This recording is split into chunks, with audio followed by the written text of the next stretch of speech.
The train station smelled like death and coal smoke when Evelyn Harper learned her future husband was already in the ground.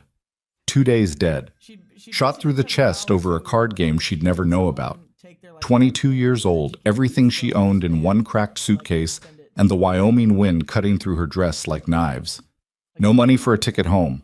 No home to go back to anyway. Just Red Hollow stretching out around her. Saloons, mud streets, men with guns on their hips and hunger in their eyes. She should have been terrified. She was. But what she didn't know yet was that the wrong man had died.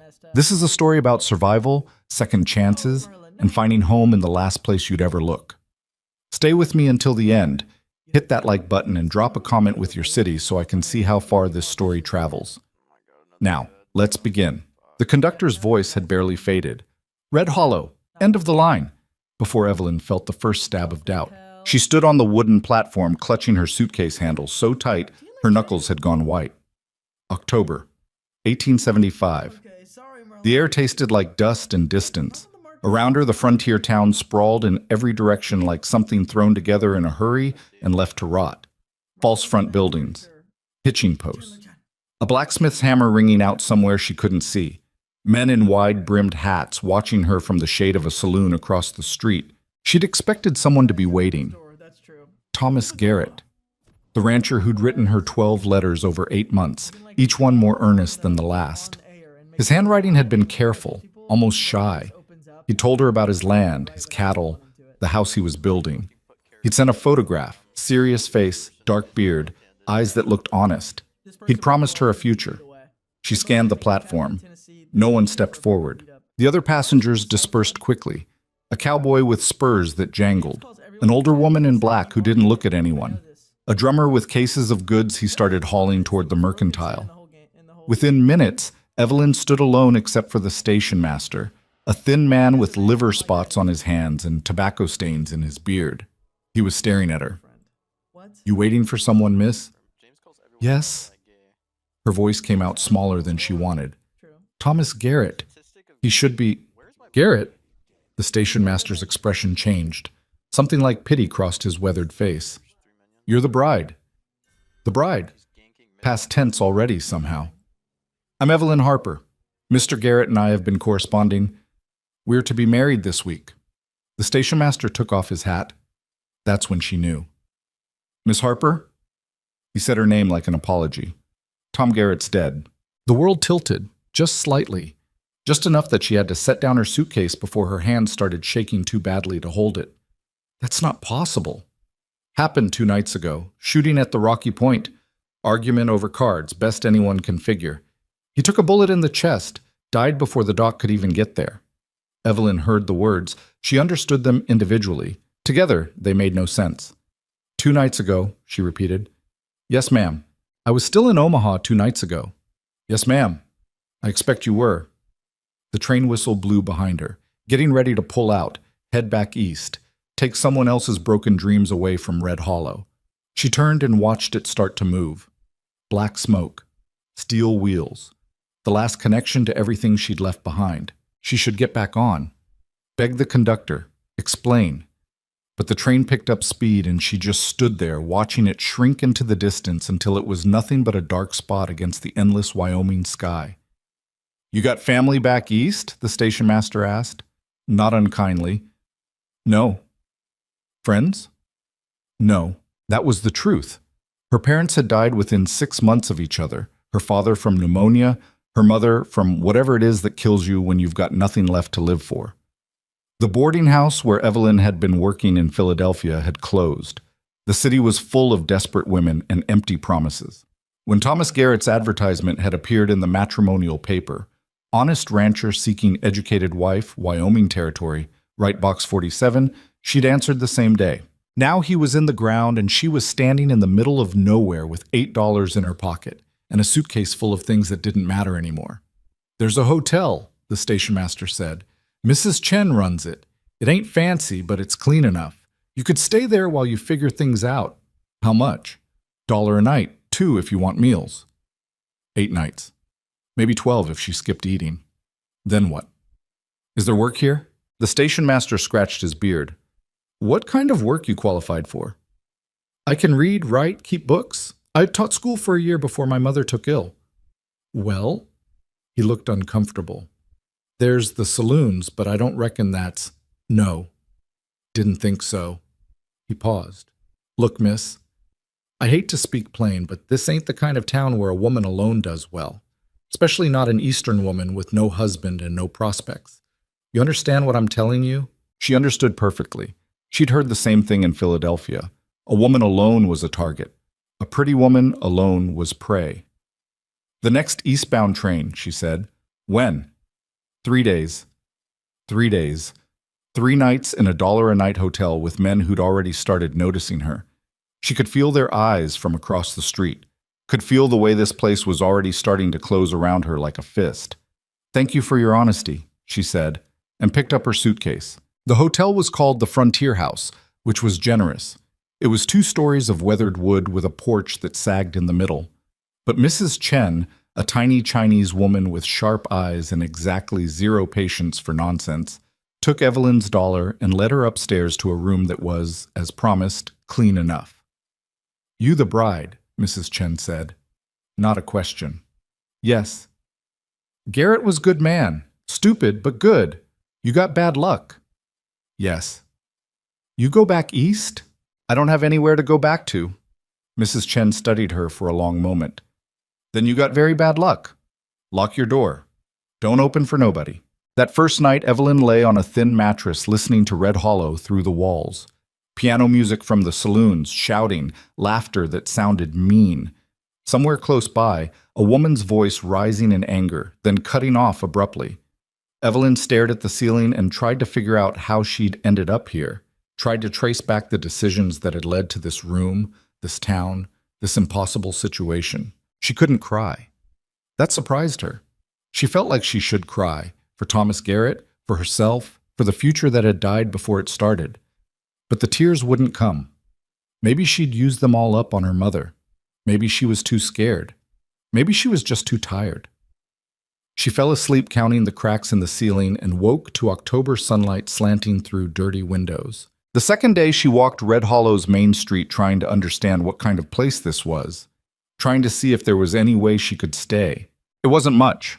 1 main street running east-west, maybe 24 buildings total. The saloons looked the most permanent. The Rocky Point, the Silver Dollar, the Lucky Strike. The Mercantile had actual glass windows. The blacksmith shop sat at the east end of town, backing onto a creek. There was a livery stable, a barber shop that doubled as a surgery, a land office, a jail that looked too small to hold anyone dangerous. And everywhere, men, cowboys coming in from the ranches, drifters passing through, miners heading up into the mountains, gamblers, cattle buyers, men who worked with their hands and men who worked with guns. They looked at her the way she'd expected, some curious, some calculating, some with an expression that made her walk faster and keep her eyes down. She stopped at the Mercantile. A bell jangled over the door. The proprietor, a heavy man with mutton chops and suspicious eyes, looked up from his newspaper. Help you? I'm looking for work. What kind? Bookkeeping, teaching, anything respectable. He looked her over. Not lewdly, just assessing. You the bride that came in on yesterday's train? Word traveled fast in a small town. Yes. Tough break. He didn't sound particularly sympathetic. But there ain't no work here for Eastern ladies. No school, no books that need keeping except my own, and I keep them myself. Are you sure there's nothing, lady? He set down his paper. Let me save you some time. There's 30 men in this town for every woman. Half those women work the saloons doing things I won't speak of in polite conversation. The other half are married to ranchers or homesteaders and work themselves half to death just staying alive. You see anywhere you fit in that picture? She didn't answer. Didn't think so. You seem like a nice girl. My advice? Get on that eastbound train and go somewhere civilized. This place will chew you up. She left the Mercantile and walked to the edge of town. The plains stretched out forever, rolling grassland, patches of sagebrush, mountains in the distance that looked blue and impossibly far away. The wind never stopped. It pushed against her like something alive, like the land itself was trying to drive her back east where she belonged. But she couldn't go back east. There was nothing there. Nothing anywhere. She was standing there trying to figure out what to do with $3 in 2 days when she heard boots on the wooden sidewalk behind her. "You're Garrett's bride." She turned. The man was tall, over 6 feet, broad through the shoulders, with the kind of build that came from actual work, not from wanting to look strong. Maybe 35, maybe 40, hard to tell with men who spent their lives outside. Dark hair going gray at the temples, a face that had seen weather and worse. Brown eyes that didn't look away when she met them. He wore work clothes. Denim pants, a canvas jacket, boots that had been repaired more than once, a hat with a wide brim, and a band that was darker where his hand always gripped it. No gun on his hip, which was unusual. Most men in Red Hollow wore iron like it was part of getting dressed. "I was supposed to be," Evelyn said. "Wade Mercer."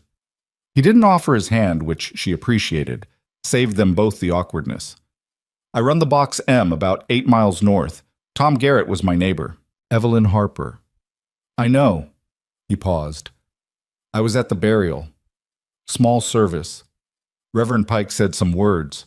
We planted him on a rise overlooking his land, thought you should know." Something in her chest tightened. "Thank you.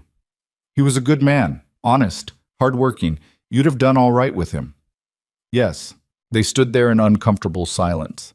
Evelyn waited for him to say whatever else he'd come to say, but Wade Mercer seemed content to just stand there looking out at the plains like he had all the time in the world. Finally, she broke. "Was there something else, Mr. Mercer?" "Heard you were looking for work." "I was. There isn't any." "There might be." She looked at him more carefully. He didn't look like the kind of man who played games or said things he didn't mean, but she'd learned not to trust easily. "What kind of work?" "The kind that needs doing on a ranch that's been run by a man alone for too long." He scratched his jaw, uncomfortable. "My place isn't much. House needs work. Books are a mess. I can barely read my own writing. I've got 4 hands who live in the bunkhouse and work harder than I pay them for, but none of us can cook worth a damn or keep the place from falling apart between the actual ranching." "You're offering me a job." "I'm offering you a place to stay and 3 meals a day in exchange for making the Box M livable. If you can teach the hands to read in the evenings, that'd be worth something too, maybe $50 a month on top of room and board." It was more money than she'd ever made teaching school. It was also the most dangerous thing she'd heard since arriving in Red Hollow. "Mr. Mercer, I appreciate the offer, but I can't live on a ranch with 5 unmarried men. I'd be ruined."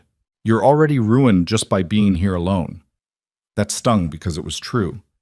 "Besides," Wade continued, "the hands live in the bunkhouse. You'd have the main house. I'd move into the foreman's cabin. Door locks from the inside. You'd be as safe as anywhere in the territory, safer than here." "Why would you do that?" "Because Tom Garrett asked me to look after you if anything happened to him." She blinked. "What?" "Month ago, we were fixing fence line between our properties. He mentioned he had a bride coming, said he was nervous about it, asked me to keep an eye on his place if he wasn't around when you arrived. I told him he was being foolish, nothing was going to happen. Then something did happen." Wade's expression darkened. "Jake Parsons shot him over a card game that shouldn't have mattered to anyone. Tom died because he was in the wrong place at the wrong time. Least I can do is make sure his bride doesn't end up the same way." "Pas deceitful cess." Evelyn stared at this stranger who just offered her salvation and didn't seem to want anything in return except a clean house and balanced books. "I don't know anything about ranching." "Don't need you to. I need you to make the place livable while I keep the cattle alive through winter. That's the deal." "What if it doesn't work out?" "Then I pay you for your time and bring you back to town when the eastbound comes through. No questions, no hard feelings." The wind picked up, pulling at her skirt. Somewhere behind her, Red Hollow continued its business. Men drinking, money changing hands, the slow rot of a town built on nothing permanent. In front of her, Wade Mercer waited with the patience of someone who'd learned not to rush things. She had $3, 2 days, and no other options she could see. "All right," she said. "I'll try it." "Good." He nodded once. "Get your things. We'll leave within the hour." "That soon?" "Weather's turning, snow in the high country already. I don't like leaving the ranch for long this time of year." She went back to the frontier house, packed her suitcase, and paid Mrs. Chen for 1 night instead of 3. You go with Mercer? Mrs. Chen asked. Yes. Good. He's hard man, but honest. You be safe there. She paused. You be lonely too, but safe. Evelyn thanked her and walked back to the main street, where Wade Mercer waited with a wagon hitched to two sturdy-looking horses. He took her suitcase and set it in the back without comment, then helped her up to the bench seat. As they rolled out of Red Hollow heading north, Evelyn looked back once at the town that had almost trapped her. Then she turned forward and watched the plains open up ahead, endless and empty and terrifying. Wade Mercer didn't talk much. They rode for an hour in silence, broken only by the creak of wagon wheels and the wind. Evelyn kept stealing glances at him, trying to figure out what kind of man invited a strange woman to live on his ranch and expected nothing in return. Something on your mind? He asked finally, not looking at her. Why aren't you married, Mr. Mercer? Wade. And that's a hell of a question. You said Tom mentioned getting a bride. You must be about the same age. Why didn't you send for one yourself? He was quiet for a long time. Then, I did, 10 years ago. She made it as far as Cheyenne before she changed her mind. Can't say I blamed her. This life isn't for everyone. I'm sorry. Don't be. Worked out better this way. Marriage is hard enough without starting it with someone who already wants to leave. They rode on. The land changed gradually, the flat prairie giving way to rolling hills, the grass getting thicker, the mountains in the distance growing larger and more defined. Evelyn saw cattle scattered across the hills, hundreds of them, maybe thousands. She saw no other people. How far to the nearest neighbor? She asked. Tom's place was closest, about 3 miles south. Next after that is the Chapman spread, maybe 7 miles west. After that, you're looking at 15, 20 miles in any direction. That's very isolated. Yes. What if something happens? An accident? Or then you handle it yourself, or you die waiting for help that won't come. He glanced at her. I'm not trying to scare you. Just want you to know what you're getting into. This isn't Philadelphia. I understand. Do you? She didn't answer. How could she? She'd never been more than a mile from a city in her life. She'd never seen land this empty, never felt this kind of silence. Everything here felt bigger, the sky, the distances, the space between one human being and the next. They rode up a long rise, and at the top, Wade pulled the horses to a stop. There, he said. The Box M spread out below them. A house, small but solid-looking, built from logs and rough-cut lumber. A barn, larger than the house. Corrals. A bunkhouse. Several smaller outbuildings she couldn't identify. A creek running through it all, lined with cottonwoods that had turned yellow with autumn. It looked lonely. It looked like the edge of the world. It looked like home might look. If home was something you built with your own hands and defended with everything you had. It's not much, Wade said. It's more than I expected. They drove down the slope and pulled up in front of the house. Before Wade could help her down, 4 men emerged from the barn. The hired hands, she assumed. They looked like variations on the same theme. Weathered, wary, wearing work clothes and expressions that said they'd seen everything and weren't impressed by any of it. Boys, Wade said, climbing down from the wagon. This is Miss Harper. She'll be staying in the main house, handling the books and the cooking. You got questions? Ask them now. The oldest one, a man with gray in his beard and a scar across his cheek, stepped forward. She Tom Garrett's bride? Was supposed to be. Tough break. He looked at Evelyn, not unkindly. Name's Coleman. That's Martinez, that's Dutch. And the young one is Riley. We're not much for conversation, but we work hard and we don't cause trouble. Pleased to meet you, Evelyn said. Riley, who couldn't have been more than 19, had the decency to take off his hat. The others just nodded. Miss Harper has my protection, Wade said, and something in his tone changed. Got harder. Anyone forgets that. They answer to me. We clear?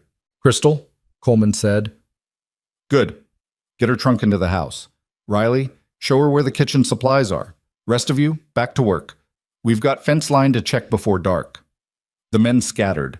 Riley grabbed her suitcase and headed for the house, and Evelyn followed, very aware that she'd just stepped into a completely foreign world with no idea how to navigate it. The house was bigger inside than it looked. A main room with a fireplace, a kitchen area, 2 smaller rooms off to the side. It was also a disaster. Dust everywhere. Dishes piled in the kitchen, papers scattered across a table, men's clothing hanging from hooks, the smell of leather and tobacco and old coffee. Riley set her suitcase down and looked embarrassed. "It ain't usually this bad." "Yes, it is," Evelyn said. He grinned. "Yeah, okay. It is. Boss doesn't care much about keeping house. We mostly just try not to add to the mess." "Well, that's going to change." She looked around, already planning. "Where does Mr. Mercer keep his records?" "That table there. Good luck making sense of them." She walked over and looked at the papers. Riley wasn't exaggerating. Wade's handwriting was nearly illegible, his accounting system non-existent. He'd recorded cattle sales on the backs of envelopes, feed purchases on scraps of paper, wages owed on what looked like a page torn from a calendar.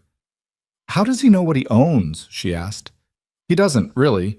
Just knows he's got cattle and he's got land, and somehow at the end of the year there's usually more money than when he started. That's not a business. That's luck." "Won't hear me arguing." Riley left to get back to work, and Evelyn stood in the middle of the main room, surrounded by the chaos of a man who'd been living alone too long and had forgotten, or never known, how to make a space feel like anything other than a place to sleep between work shifts. She should have been overwhelmed, should have been terrified. Instead, she felt something she hadn't felt since before her mother died: useful. She took off her traveling coat, rolled up her sleeves, and got to work. By the time the men came in for supper, the house had been transformed. The dishes were clean, the floors were swept. The papers on the table were organized into stacks that made actual sense. Evelyn had found flour, salt, dried beef, and potatoes, and had managed to turn them into something edible. Wade stopped in the doorway, staring. "You didn't have to do all this today," he said. "I had to do something. Sitting idle makes me nervous." He walked in slowly, like he was seeing his own house for the first time, ran his hand along the clean table, looked at the organized papers, smelled the food cooking on the stove. "When was the last time someone cooked in here?" Evelyn asked. "Can't remember." The hands filed in, Coleman, Martinez, Dutch, and Riley, and stood there awkwardly until Evelyn pointed at the table. "Sit. Food's ready." They sat like school children at their desks. Evelyn served stew and biscuits, and the men ate in silence, glancing at each other occasionally like they couldn't quite believe this was happening.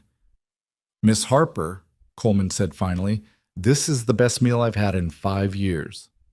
"It's stew and biscuits." "Like I said, best meal in 5 years. Even Wade smiled at that. Just a small one, barely there, but Evelyn caught it. After dinner, the hands went back to the bunkhouse, and Wade walked her to the smaller of the 2 side rooms, the one that would be hers. "I'll move my things to the foreman's cabin tomorrow," he said. "Tonight I'll bunk with the boys. You'll be safe here." "I believe you." He paused at the door. "You did good work today, more than I expected. I haven't even started on your books yet." "Yeah, well, fair warning, they're worse than they look." "I've seen them, I know." He almost smiled again. Almost. "Get some rest. Morning comes early on a ranch." Then he was gone, and Evelyn was alone in a small room in a log house in the middle of Wyoming, surrounded by silence so complete it felt like a physical presence. She lay down on a bed that was clean now. She'd found fresh linens in a trunk, and stared at the ceiling. It didn't have cracks like the hotel ceiling. It was solid, hand-built, made to last. Outside, she could hear the wind, coyotes calling to each other in the distance, the creek running over stones. And underneath all of that, something else. The possibility that maybe, just maybe, she'd arrived exactly where she was supposed to be. Even if it had taken a dead man and $3 and the kindness of a stranger to get her here. The first week passed in a blur of work that left Evelyn too exhausted to think about anything except sleep. She woke before dawn to the sound of boots on the porch and men's voices as the hands headed out to check cattle. By the time she got the kitchen fire going and coffee made, Wade was already gone, saddled up and riding fence line or moving stock or doing whatever it was ranchers did when the days got shorter and winter started breathing down from the mountains. She cleaned, organized, cooked 3 meals a day for 5 men who ate like they were storing up for hibernation. And at night, after the dishes were done and the hands had gone back to the bunkhouse, she sat at the table with Wade's catastrophic records and tried to make sense of what he owned, what he owed, and whether the Box M was actually making money or just surviving on momentum and stubbornness.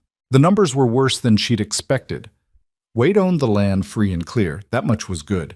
But he owed money to the feed supplier in Cheyenne, owed wages to the hands that he'd been stretching out over months, and had sold cattle in the spring for prices that barely covered his costs.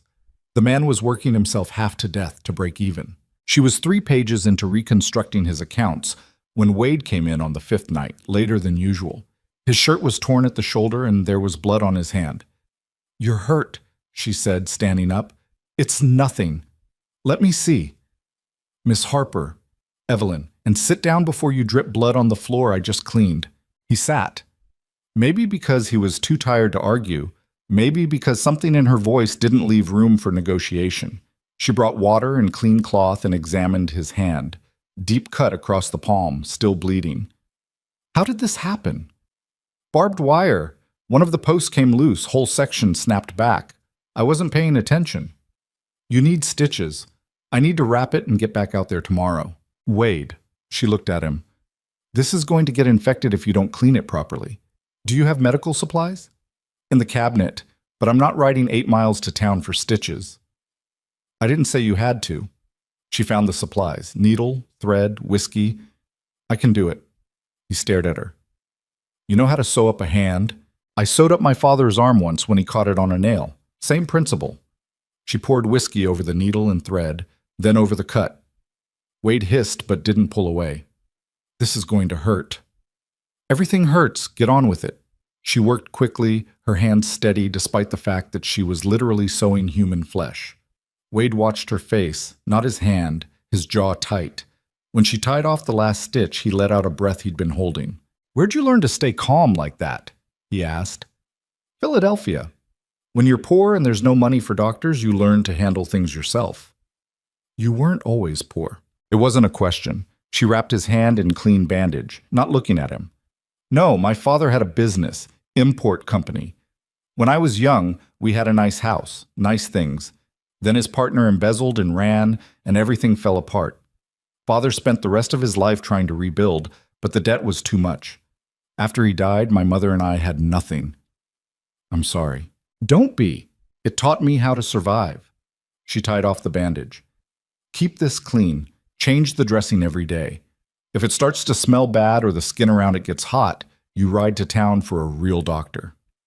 "Yes, ma'am." She started to clean up the supplies, and Wade caught her wrist with his good hand. Gentle, but firm.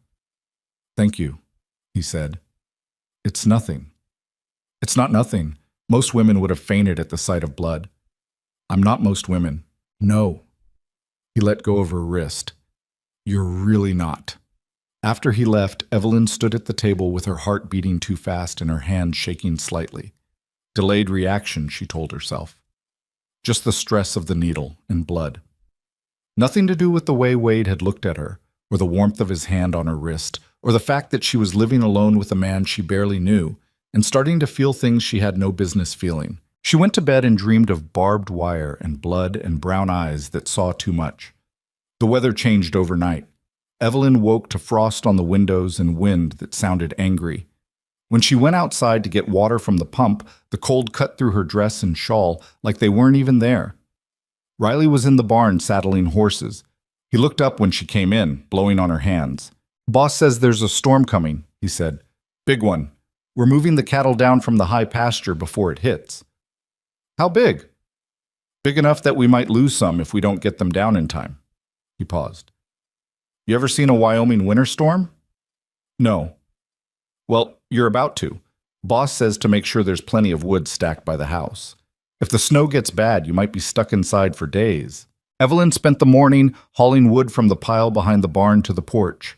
Her hands blistered, her back ached, but by noon she had enough firewood stacked to last a week, maybe more. She went inside and made beef stew, lots of it, enough to feed the men when they came back frozen and exhausted. They rode in just before dark, all 5 of them, covered in dust and looking grim. Wade's bandage was dirty and probably needed changing, but he didn't mention it, and neither did she. They ate without talking. Then the hands went to the bunkhouse and Wade stayed behind, staring at the fire. "Did you get the cattle down?" Evelyn asked. "Most of them. Maybe lost 20 head in the high country. Can't get to them now without risking the horses." "I'm sorry."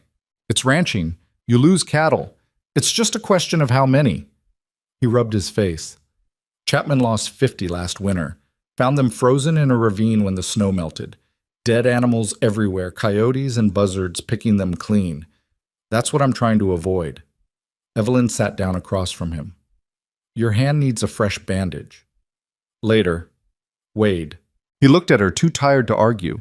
She brought the supplies and unwrapped the old bandage carefully. The cut looked better. No infection, stitches holding. She cleaned it again and wrapped it fresh, aware of how close they were sitting, how quiet the house was with just the two of them and the fire. You're good at this, Wade said. At what? Taking care of things. People. This whole place ran better in 5 days with you here than it did in 5 years before. That's not true. It is, though. You think I don't notice? The house is clean. The food's decent. My records make sense for the first time since I started keeping them. The hands are happier. Hell, even I'm... He stopped. You're what? Nothing. Forget it. But she'd seen something in his expression. Something he'd almost said and caught himself. She tied off the bandage and started gathering the supplies, trying to ignore the way her pulse had kicked up. Evelyn? She stopped. I know this isn't what you signed up for, he said. Coming out here, living like this. You were supposed to marry Tom, have a real home, build a proper life. Instead, you're stuck on a failing ranch with a man you don't know, working yourself to exhaustion for $50 a month. If you want to leave when the spring thaw comes, I'll understand. No hard feelings. She turned and looked at him, really looked.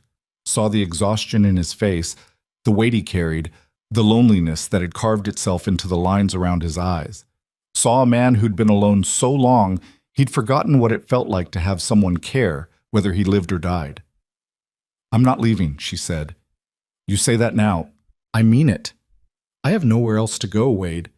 But even if I did, I think I'd stay. This place needs someone who gives a damn, and you need someone who knows how to keep books without giving themselves a headache. So unless you're planning to fire me, I'm staying. Something shifted in his expression. Relief, maybe, or hope. Hard to tell in the firelight. All right then, he said quietly. All right. The storm hit 2 days later. Evelyn had never seen anything like it. The wind came first, howling down from the mountains with a sound like freight trains. Then the snow, thick, heavy, blinding. Within an hour, she couldn't see the barn from the house. Within 2 hours, the world had disappeared into white chaos. Wade and the hands brought the horses into the barn and secured everything that could blow away. Then they came inside, 5 men tracking snow and cold, and Evelyn fed them hot coffee and stew while the storm tried to tear the roof off. How long will this last? She asked. Day, maybe 2, Coleman said. Sometimes longer. And we just wait? Not much else to do. Can't work in this. Can't even check the stock without getting lost and freezing to death. They played cards. Martinez taught her a game called Monte that she lost consistently but enjoyed anyway. Riley told stories about growing up in Texas that were probably half lies but entertaining regardless. Dutch whittled, shaping a piece of wood into something that might have been a horse or might have been a dog. Hard to tell. Wade sat by the window watching the storm, his expression unreadable. By nightfall, the temperature had dropped so low that frost formed on the inside of the windows. The hands went to the bunkhouse through snow that was already waist deep, and Wade banked the fire for the night. You going to the foreman's cabin? Evelyn asked. He looked at the door, at the snow piling against it, at the darkness outside. Cabin's 50 yards from here. I'd be frozen before I made it halfway. So you're staying here? I'll sleep by the fire. You keep the bedroom. Wade, that's not negotiable. Get some sleep. She went to the bedroom but couldn't sleep. The wind was too loud, the cold too intense. She could hear Wade moving around in the main room, feeding the fire, trying to stay warm. Around midnight, she gave up, wrapped herself in a blanket, and went back out. He was sitting with his back to the fireplace, arms wrapped around his knees. He looked up when she came in. Can't sleep? He asked. Too cold. Too loud. She sat down next to him. Is it always like this? Some winters are worse, some are better. This one feels mean. They sat in silence, watching the fire. The storm hammered at the house like it wanted in. Evelyn pulled her blanket tighter. Tell me about the woman who went to Cheyenne, she said. Wade looked at her. Why? Because we're stuck in a snowstorm with nothing else to do, and I want to know. He was quiet for a long time. Then, her name was Catherine. We corresponded for 6 months. I sent her money for the train. She made it to Cheyenne, took one look at me, and got back on the eastbound the same day. She didn't even give you a chance? Can you blame her? I was 30 years old, already looked 40, rough, uneducated, living in the middle of nowhere. She was a city girl, same as you. Took one look at this life and knew it wasn't for her. I'm still here. You didn't have a choice. I have a choice now. The eastbound runs every 3 days. I could have left any time. He looked at her then, really looked, and she saw something in his eyes she couldn't quite name, something that made her breath catch. Why didn't you? He asked quietly. Because this is the first place I felt useful since my mother died. Because those men out there in the bunkhouse treat me with respect. Because you treat me like I have a brain and not just a pretty face. She paused. And because I think you need someone here who sees you as more than just the boss. Evelyn, I'm not saying it's smart. I'm not even saying it makes sense. But it's true. The fire crackled. The storm raged. And in the small warm space they'd created, something unspoken settled between them. An understanding maybe, or a possibility. Get some sleep, Wade said finally. Tomorrow, we dig out. But he didn't move, and neither did she. They sat there until the fire burned low and exhaustion finally pulled them under, two people who'd been alone too long learning what it felt like to have someone else nearby. The storm lasted 3 days. When it finally cleared, the world was buried under 4 feet of snow, and the temperature had dropped so low that spit froze before it hit the ground. Wade and the hands spent a week digging out, the barn, the corrals, pathways between buildings. They found 2 horses dead in the south pasture, frozen, standing up. They found cattle scattered and half-starved, struggling through drifts trying to find grass that wasn't there. Evelyn kept the house running, cooked, managed supplies, rationed firewood, and at night, when everyone else was asleep, she worked on Wade's books by lamplight, trying to figure out how to make the numbers add up to survival. What she found wasn't good. 2 weeks after the storm, she sat Wade down and showed him the truth. You're broke, she said. I know that. No, you don't. You think you're struggling. You're not. You're drowning. She spread the papers across the table. You owe $200 to the feed supplier. You owe your hands 3 months of back wages. You sold cattle last spring for $8 a head when you should have gotten 12. And this winter, between the storm losses and the feed costs, you're going to lose money even if nothing else goes wrong. Wade stared at the numbers. How bad? If you can't sell cattle for better prices next spring, you'll have to let the hands go.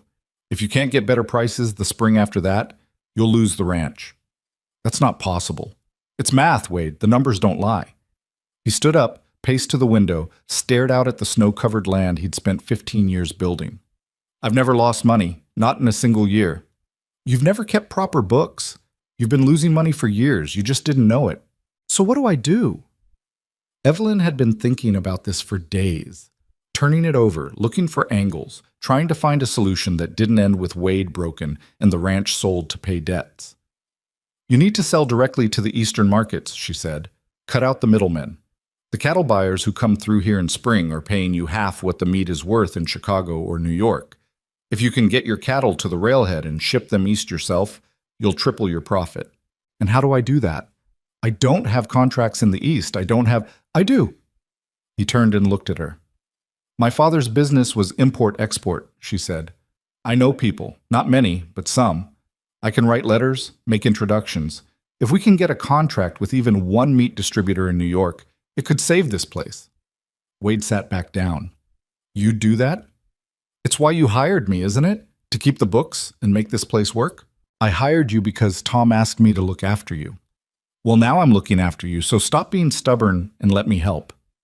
He almost smiled. Almost. You're bossy when you want to be. Someone has to be. You're too busy working yourself to death to see the obvious solutions. Fine, write your letters. But Evelyn, he caught her eyes. If this doesn't work, I need you to promise me something. What? Promise me you'll take your wages and get out before this place goes under. Don't go down with the ship just because you feel loyal. Wade, promise me. She didn't want to, But she saw the fear in his face, saw how much it cost him to ask, and nodded. I promise. She spent the next week writing letters to her father's old business contacts, to merchants she'd met in Philadelphia, to anyone who might know someone who needed beef and was willing to pay fair prices for it. She wrote carefully, professionally, making the Box M sound larger and more established than it actually was, making Wade sound like a successful rancher instead of a man one bad season away from ruin. Most of the letters would go nowhere, she knew that, but she only needed one response, one contract, one chance. She mailed them from Red Hollow on a supply run with Riley, paying for postage with her own money because Wade couldn't afford it. As they rode back to the ranch, Riley looked at her sideways.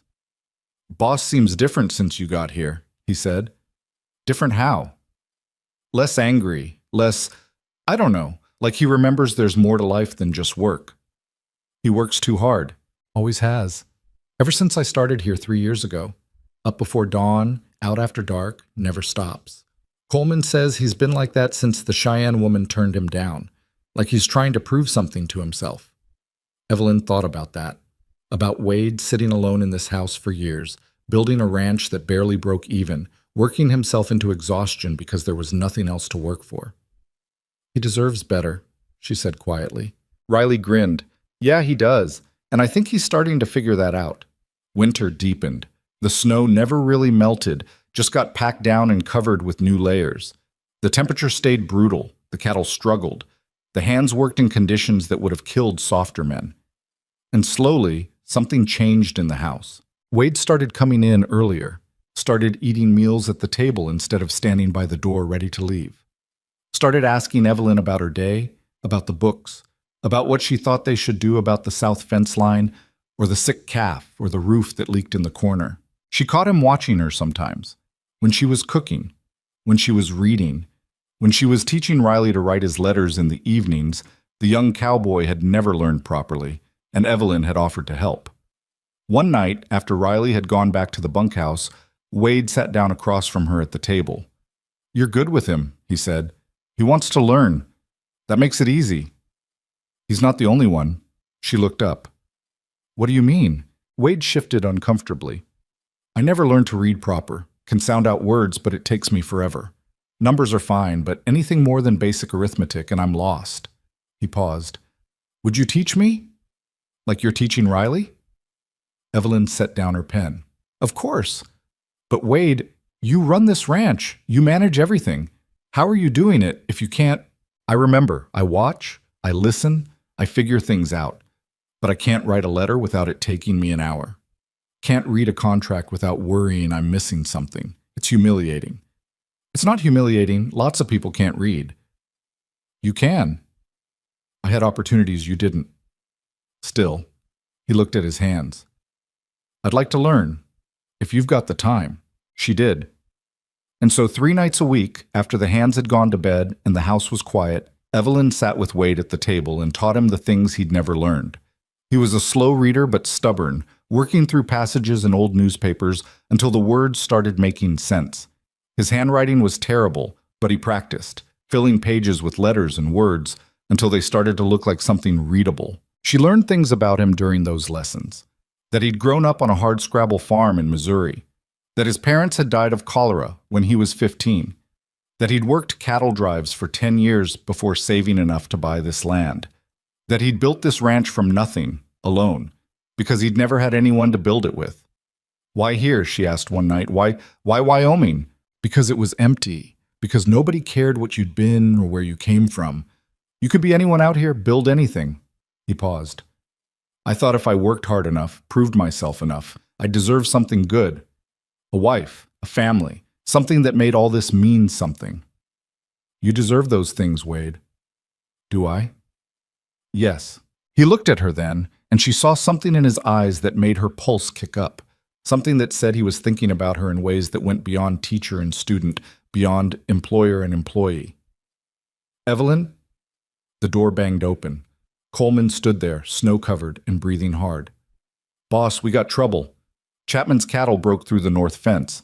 100 head at least, all mixed up with ours. He's saying we cut the wire deliberately." Wade was on his feet immediately. "That's horseshit and he knows it." He's riding over here now with his boys. They're armed. Evelyn stood up. Armed? Why would they be armed for a fence dispute? Wade and Coleman looked at each other. Because this isn't really about cattle, Wade said quietly. It's about water rights.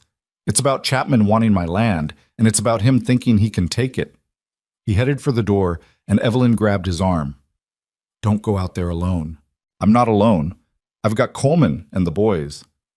4 ranch hands against however many men Chapman brought.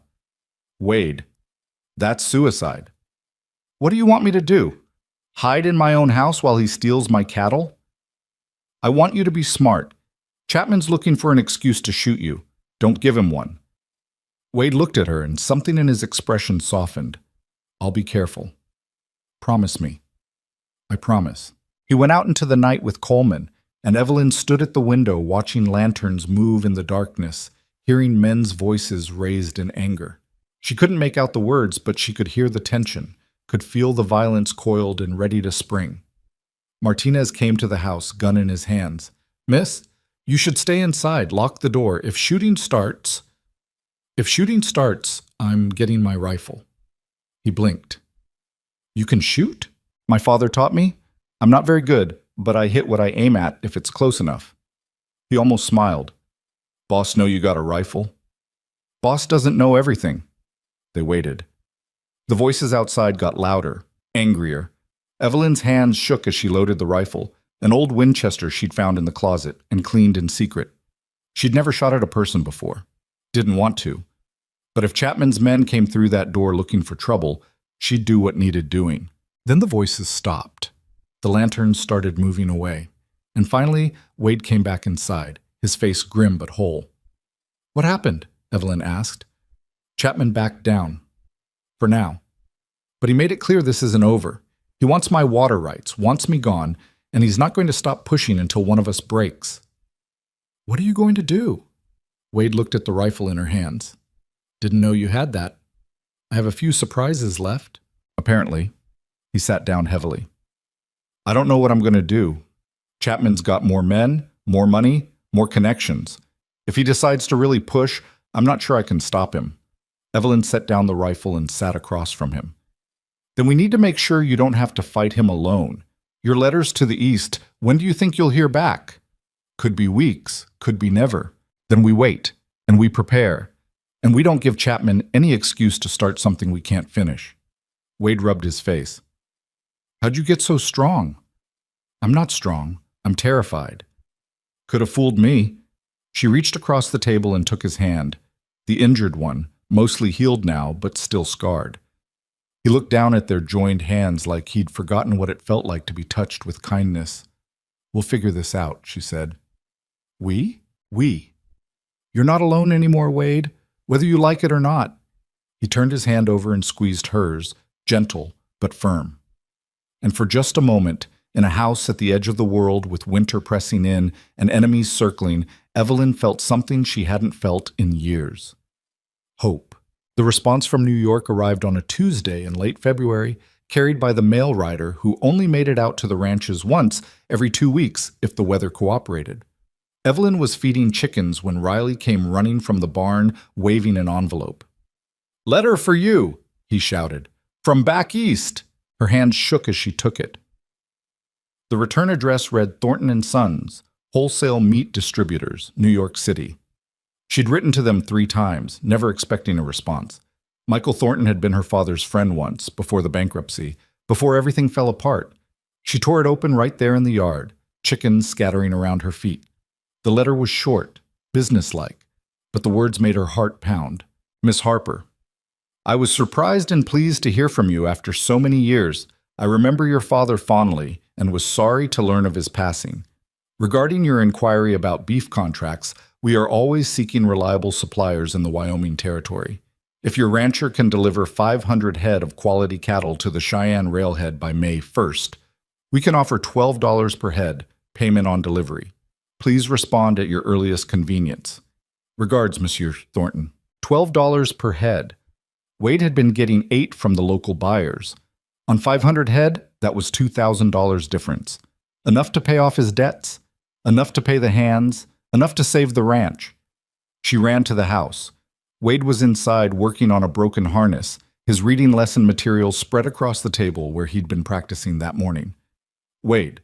He looked up, saw her face, stood immediately. What's wrong? Nothing's wrong. Everything's right. She handed him the letter. Read it. He took it, squinting at the words, working through them slowly. She watched his expression change as he understood what he was reading. Disbelief. Hope. Fear. $12 a head, he said finally. Yes. For 500 head. Yes. By May 1st. He looked at her. Evelyn, I don't have 500 head ready to sell. Between the winter losses and the breeding stock I need to keep, I've got maybe 300 market ready, and that's if I sell everything I can spare. Her excitement dimmed. What about Chapman's cattle? The ones that broke through the fence? Still mixed up with mine. But they're his cattle. I can't sell them. What if you bought them from him? Wade laughed, but there was no humor in it. With what money? I'm broke, remember? Chapman knows it too. That's why he's circling. He's waiting for me to fail so he can buy this place for nothing. Evelyn sat down, thinking. There had to be a way. The contract was right there, salvation spelled out in Michael Thornton's careful handwriting. They just needed cattle. 200 more head. It should have been simple. What about the other ranchers, she asked. The smaller ones. Could you buy from them? Most of them are as bad off as I am. Worse, probably. The winter killed a lot of stock. But not all of it. Some of them must have cattle they need to sell. Wade set down the letter and looked at her. Really looked. What are you thinking? I'm thinking that you're not the only one who needs this contract. Every small rancher within 50 miles is struggling. If you could pool your cattle together, combine herds, you'd have your 500 head, maybe more. And split the profit? Better than no profit at all. Better than losing everything. He was quiet for a long time, working through it. She could see him calculating, weighing risks, trying to find the flaw in her logic. It could work, he said slowly. If I could convince them to trust me, if I could organize it. But, Evelyn, that's a lot of ifs. So we make it happen. We ride to every ranch, we explain the contract, we show them the numbers. We give them hope instead of just waiting to die. We? You can't do this alone. You'll need someone who can read contracts, manage the books, coordinate between ranches. That's me. Wade stood up and walked to the window, staring out at the snow-covered land. Chapman won't like it. If I pull this off, if I save my ranch and help the others save theirs, he loses his chance to buy up all this land cheap. He'll fight it. Let him fight. We'll fight back. He turned and looked at her, and something in his expression made her breath catch. You really believe we can do this? I know we can. Why? Because the alternative is giving up, and neither one of us is very good at that. He almost smiled. Almost. Then he nodded once, decision made. All right. We start tomorrow, you and me. We'll hit the Chapman border first, then work our way south. Every ranch, every homestead. We'll see who's willing to gamble on a better future.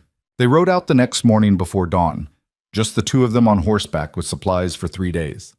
Coleman stayed behind to manage the ranch, grumbling about fool errands and Eastern ideas, but Evelyn caught him smiling as they left. The first ranch they hit belonged to a widow named Sarah Mitchell. Her husband had died the previous spring, leaving her with 2 young boys and 100 head of cattle she couldn't manage alone. Wade had helped her with Roundup last year, asking nothing in return. Now he was asking for her trust. She listened to their proposal sitting at a kitchen table covered in flour. She'd been making bread when they arrived. Her boys played outside, their laughter drifting through the thin walls. $12 a head, she said when Wade finished explaining. You're sure?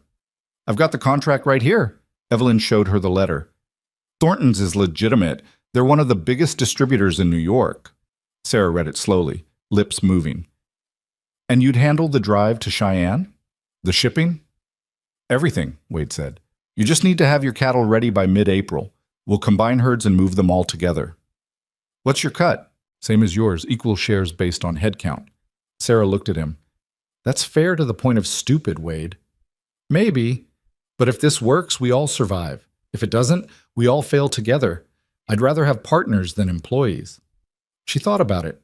looking at her boys through the window, calculating the same desperate math that kept Evelyn awake at night. Finally, she nodded. I'm in. 60 head, give or take. When do you need them? April 15th. We'll send word before then. They shook on it. As Wade and Evelyn rode away, Sarah stood on her porch watching them go, hope written across her face for the first time in months. The next ranch was harder. Old Jim Hendricks didn't trust anyone, especially not schemes that sounded too good to be true. He sat on his porch with a shotgun across his knees and let Wade talk for 20 minutes before spitting tobacco juice and shaking his head. You're selling dreams, Mercer. I've been in this territory 30 years. Ain't nobody paying $12 a head for range cattle. I've got a contract that says otherwise. Contracts are paper. Paper burns. I'll sell to the buyers who come through in spring, same as always. $8 is $8. Better than $12 that might not exist. Wade tried arguing.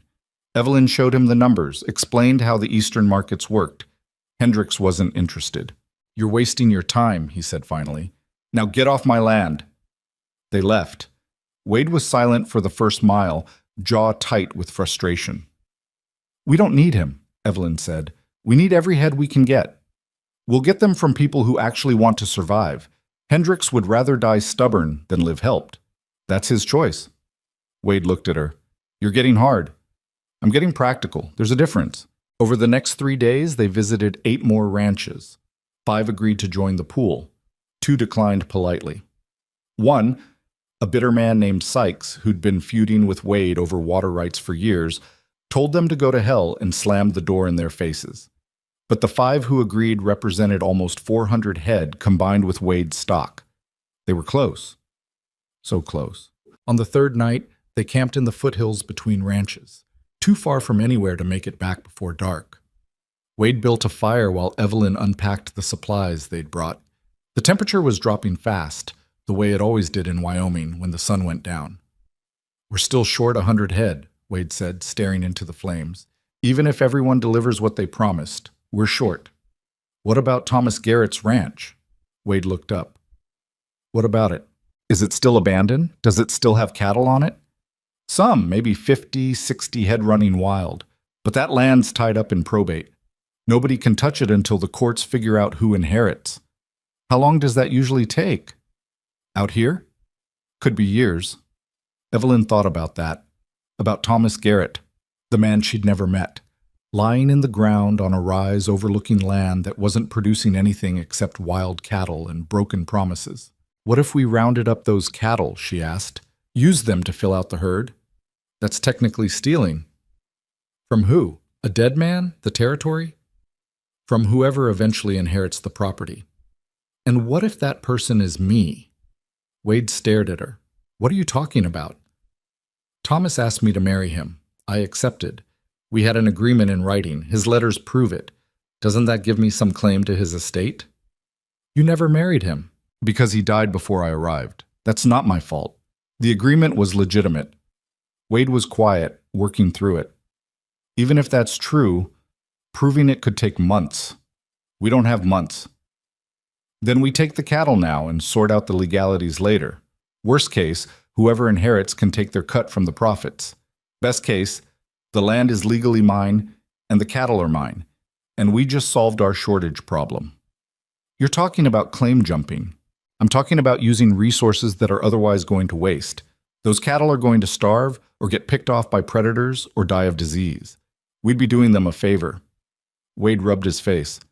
This is a bad idea. Probably. If we get caught, we won't get caught, and if we do, we'll deal with it then. He looked at her across the fire, and she saw something in his expression she hadn't seen before. Respect, maybe. Or recognition that she wasn't the frightened Eastern woman who'd stepped off the train 4 months ago. When did you get so ruthless? He asked. When I realized that playing by the rules only works if everyone else is playing the same game. Chapman's not. Hendricks isn't. The cattle buyers who've been cheating you for years aren't, so why should we? Wade smiled then. Actually smiled. All right, we round up Garrett's cattle. But Evelyn, if this goes wrong, if we end up in front of a judge, we won't. But if we do, I'm taking the blame, not you. Wade, not negotiable. You've already given up too much for this place. I'm not letting you risk your freedom too. She wanted to argue, but she saw the determination in his face, the way his jaw was set, and knew he wouldn't budge. So she nodded. They rode back to the Box M the next day and spent a week preparing. Wade brought in the hands, explained the plan, offered them bonuses if they could round up Garrett's cattle without anyone noticing. Coleman thought it was insane. Martinez thought it was brilliant. Dutch and Riley just wanted to know when they were starting. They went out on a moonless night in early March, 6 riders moving quietly through the darkness toward the abandoned Garrett ranch. The house was dark, the corrals empty. But in the hills beyond, they found the cattle, wild-eyed and skittish from months without human contact, but healthy enough. It took 3 nights to round them up. Dangerous work in the dark, chasing half-feral cattle through rough country. Riley nearly got thrown when his horse stepped in a hole. Martinez took a kick to the leg that left him limping, but they got them. 63 head, more than they'd hoped for. They drove them back to the Box M and mixed them with Wade's herd. By the time the sun came up, there was no way to tell which cattle came from where. They were just cattle now, property of the pool, part of the plan that was either going to save them all or destroy everything. Wade stood at the corral fence, looking at the combined herd, almost 500 head now, exactly what they needed, and Evelyn stood beside him. "We did it," she said. "We did something. Whether it's the right thing remains to be seen. It's the only thing that makes it right." He looked at her. "You've changed, you know that? Since you got here. So have you. How do you figure? You smile more. You come inside before dark sometimes. You look at the future like it might actually exist." She paused. "You look at me like—" She stopped. She'd said too much. They were standing too close, alone in the early morning with the ranch sleeping around them and something unspoken hanging in the air between them. Wade reached out and touched her face. Gentle, his hand rough from work, but his touch careful. "Like what?" "Like you see me. Not just the help. Not just Tom's bride. Me. I do see you, that's the problem." "Why is it a problem?" "But because you deserve better than this. Better than a broke rancher with enemies and debts and a future that might not exist past May. You deserve—" She kissed him. Just stepped forward and kissed him, cutting off whatever else he was going to say about what she deserved.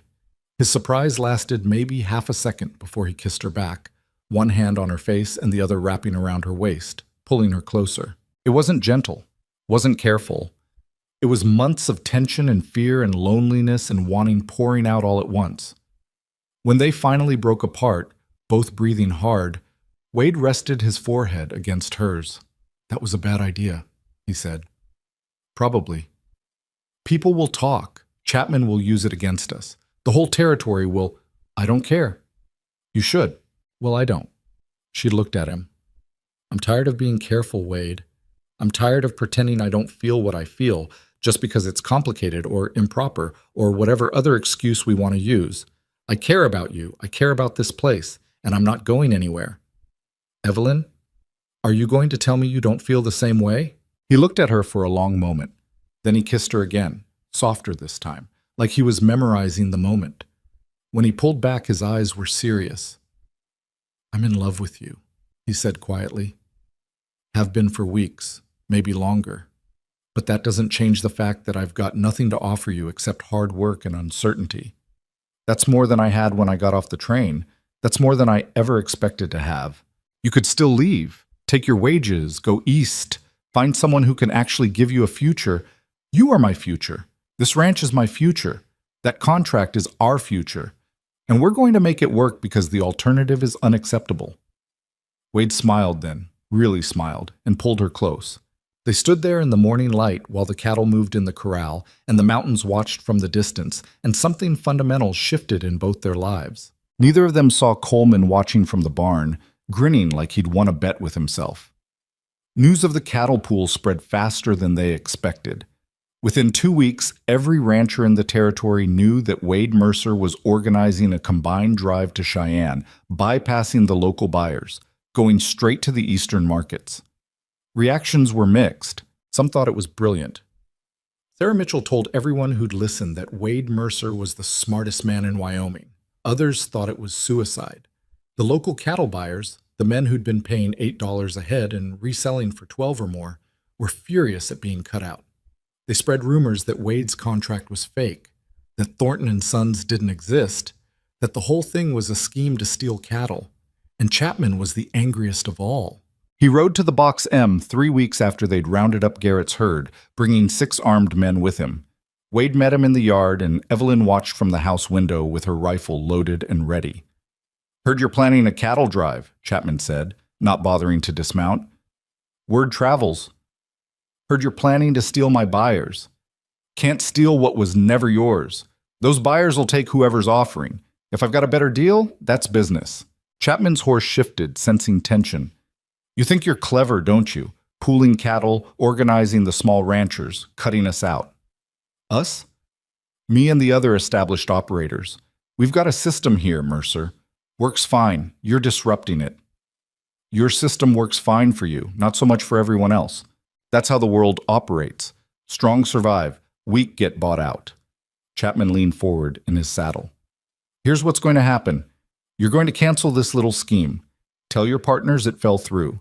Sell your cattle through the regular channels like always, and we'll forget this happened. And if I don't, then I'll make sure every buyer from here to Omaha knows you're unreliable. I'll tie up your contract in legal disputes until it expires. I'll drive your partners away by spreading rumors you can't deliver. And when you finally fail, and you will fail, I'll buy this ranch for exactly what it's worth, which is nothing." Wade stepped closer to Chapman's horse. "You threatening me on my own land? I'm explaining reality. You're a small operator trying to play big. You don't have the resources, the connections, or the experience. This ends badly for you. I'm offering you a way out." "I don't want your way out." Chapman smiled, but there was no warmth in it. "Then I guess we'll see how this plays out. But Mercer? When you lose everything, when you're broken and desperate, don't come crying to me. I offered you mercy once. Won't happen again." He wheeled his horse and rode off, his men following. Wade stood in the yard until they were out of sight, then walked back to the house. Evelyn met him at the door. "He's scared," she said. "He's dangerous." Both can be true. But Wade, if he was confident he could stop us, he wouldn't have bothered threatening you. He'd have just done it. The fact that he came here trying to intimidate you means he knows we might actually pull this off. Wade sat down heavily. He's got resources we don't. Money, lawyers, connections. If he decides to really fight this, then we fight back. We document everything. We make sure our contract is airtight. We build alliances with the other ranchers so Chapman can't pick us off one by one. And if that's not enough? Evelyn sat across from him. Then we lose.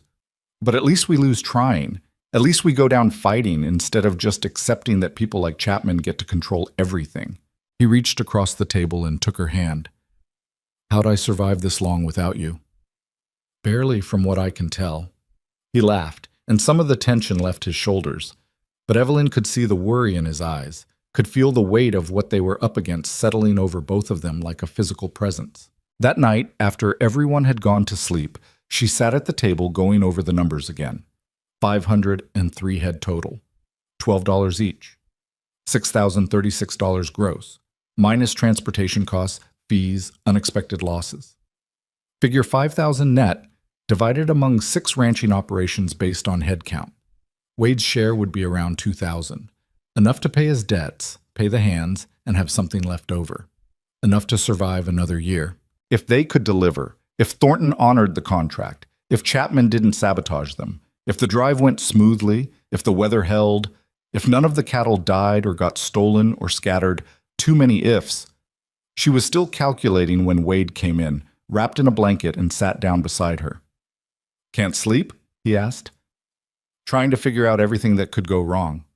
That's a long list." "I know." She set down her pen. "Wade, what happens if Chapman's right? What happens if we can't pull this off?" He was quiet for a moment. "Then I lose the ranch. The hands lose their jobs. Sarah Mitchell and the others go back to struggling. And you—" He stopped. "What about me?" "You'll have lost months of your life on a dream that didn't work out. Time you could have spent building a real future somewhere else. This is my real future. Right here." "Is it?" He turned to look at her. "Because I need you to be honest with me, Evelyn. about what you want, about where you see this going. What do you mean? I mean, are you here because you care about this ranch or because you care about me? Because those are different things, and I need to know which one I'm working for. She stood up and walked to the window, looking out at the darkness. The question was fair. She'd been asking herself the same thing for weeks. When I first came here, she said slowly, I was just trying to survive. The ranch was shelter. You were employment. It was transactional, but somewhere along the way it stopped being about survival and started being about actually living, about building something that matters with someone who... She turned to face him. I love you, Wade. Not the ranch, not the security, not the future. You. The man who stitched up his own hand rather than admit he was hurt. The man who took in a stranger because a dead neighbor asked him to. The man who's trying to save an entire community even though it might destroy him. Det bucky seats, it is sometimes. Wade stood and crossed to her. I love you too. So much that it scares me. Because if this all falls apart, if I lose everything, I need to know you won't hate me for dragging you down with me. I could never hate you. You say that now. I mean it. Win or lose, we're in this together. That's what partnership means. He kissed her then, slow and deep, like he was trying to memorize her. When they pulled apart, he rested his forehead against hers. Marry me, he said. She blinked. What? Marry me. Not because it's practical or because of the ranch or because we need to make things proper. Marry me because I can't imagine my future without you in it, and I don't want to wait anymore. Wade, we should wait until after the drive, until we know if... No. I've spent 15 years waiting for my life to start, waiting until I had enough money, enough success, enough proof that I deserved something good. I'm done waiting. I want to marry you now, while we're still fighting, still hoping. I want you to be my wife, whether we succeed or fail. Evelyn looked at him, this hard man who'd learned to be soft with her, this careful man who was taking the biggest risk of his life, and felt something settle in her chest. Not fear, not doubt, just certainty. Yes, she said. Yes, I'll marry you. He picked her up and spun her around, actually laughing, and when he set her down, they were both grinning like idiots. When? She asked. Soon, before the drive. We'll keep it small, just us and the hands and maybe Sarah Mitchell. Nothing fancy. I don't need fancy. Good, because fancy's not really an option out here. They planned it for the first Sunday in April, 2 weeks before the cattle drive. In the meantime, they worked harder than ever, organizing the final details, coordinating with the other ranchers, making sure everything was ready. Wade rode to Red Hollow and bought Evelyn a simple gold band from the mercantile, spending money he couldn't afford on something that mattered more than practicality. Coleman built a makeshift arch out of cottonwood branches. Martinez cleaned the main room until it shone. Riley picked wildflowers from the creek bed, even though it was still early in the season and most of them were just barely blooming. Dutch baked a cake that was lopsided but edible. And on a clear April morning with the mountains sharp against the sky, Wade Mercer and Evelyn Harper stood in front of a traveling minister who happened to be passing through and became husband and wife. Sarah Mitchell cried. Coleman tried not to and failed. The ceremony lasted maybe 10 minutes, simple vows exchanged without rehearsal or decoration. Wade's hand shook when he put the ring on Evelyn's finger. Evelyn's voice cracked when she said, I do. Afterward, they ate cake and drank whiskey, and the hands told stories that got progressively less appropriate as the bottle went around. Sarah cornered Evelyn in the kitchen. You sure about this? She asked quietly. About marrying Wade? About all of it. The marriage, the drive, going up against Chapman. It's a lot of risk. I'm sure. Sarah studied her. You've changed since you got here. Got harder, tougher. Had to. I know. But don't lose yourself completely, okay? Don't become so hard that you forget why you're fighting in the first place. Evelyn thought about that. Why am I fighting? Because you found something worth keeping. Don't forget that when things get difficult. That night, in the room that was now theirs instead of just hers, Wade pulled her close, and they lay together listening to the wind and the distant sound of cattle and the quiet breathing of a ranch that was finally, maybe, becoming a home.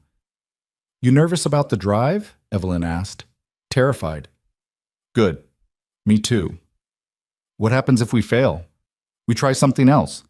And if there is no something else? She turned to face him in the darkness. Then we fail together. But Wade, I don't think we're going to fail. I think we're going to surprise everyone, including ourselves. He kissed her forehead. I hope you're right. I'm always right. You should know that by now. He laughed quietly, and they fell asleep tangled together, two people who'd found each other by accident and chosen each other on purpose, betting everything on a future that was still just a possibility, written on paper from a distributor 3,000 miles away. The morning they were supposed to start the drive, Riley's horse threw a shoe, and Martinez woke up with a fever that had him shaking so hard he couldn't saddle up. Wade stood in the yard at dawn watching his carefully planned timeline disintegrate before the sun was fully up. We can delay a day, Coleman said. Give Martinez time to recover. Get Riley's horse reshod. We don't have a day. We've got 16 days to get 500 head to Cheyenne. That's 80 miles through rough country. We lose even one day, and we miss the shipment deadline. So what do you want to do?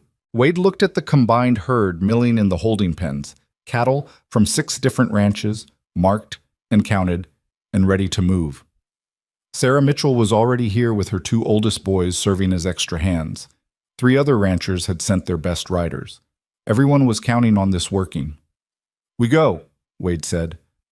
Martinez stays here with Dutch to recover. The rest of us move out in an hour. Boss, that leaves us with 7 riders for 500 head. That's not enough. It'll have to be. Evelyn came out of the house carrying supplies. She'd packed food for 2 weeks, bedrolls, medical supplies, everything they might need. She'd also packed her rifle. What are you doing? Wade asked. Coming with you. Evelyn, don't. We're short 2 riders. You need help, and I can sit a horse well enough. I'm coming. You've never driven cattle before. You don't know. Then I'll learn. Wade, this is my future too. Our future. I'm not sitting here waiting while you risk everything. I'm coming with you whether you like it or not. Riley grinned. She's got you there, boss. Wade looked at his wife. His wife, still strange to think of her that way, standing there with determination written across her face and a rifle she knew how to use slung over her shoulder. He should have said no, should have insisted she stay where it was safe. But they both knew there was no safe anymore. There was only forward. Fine, he said. But you stay in the middle of the herd.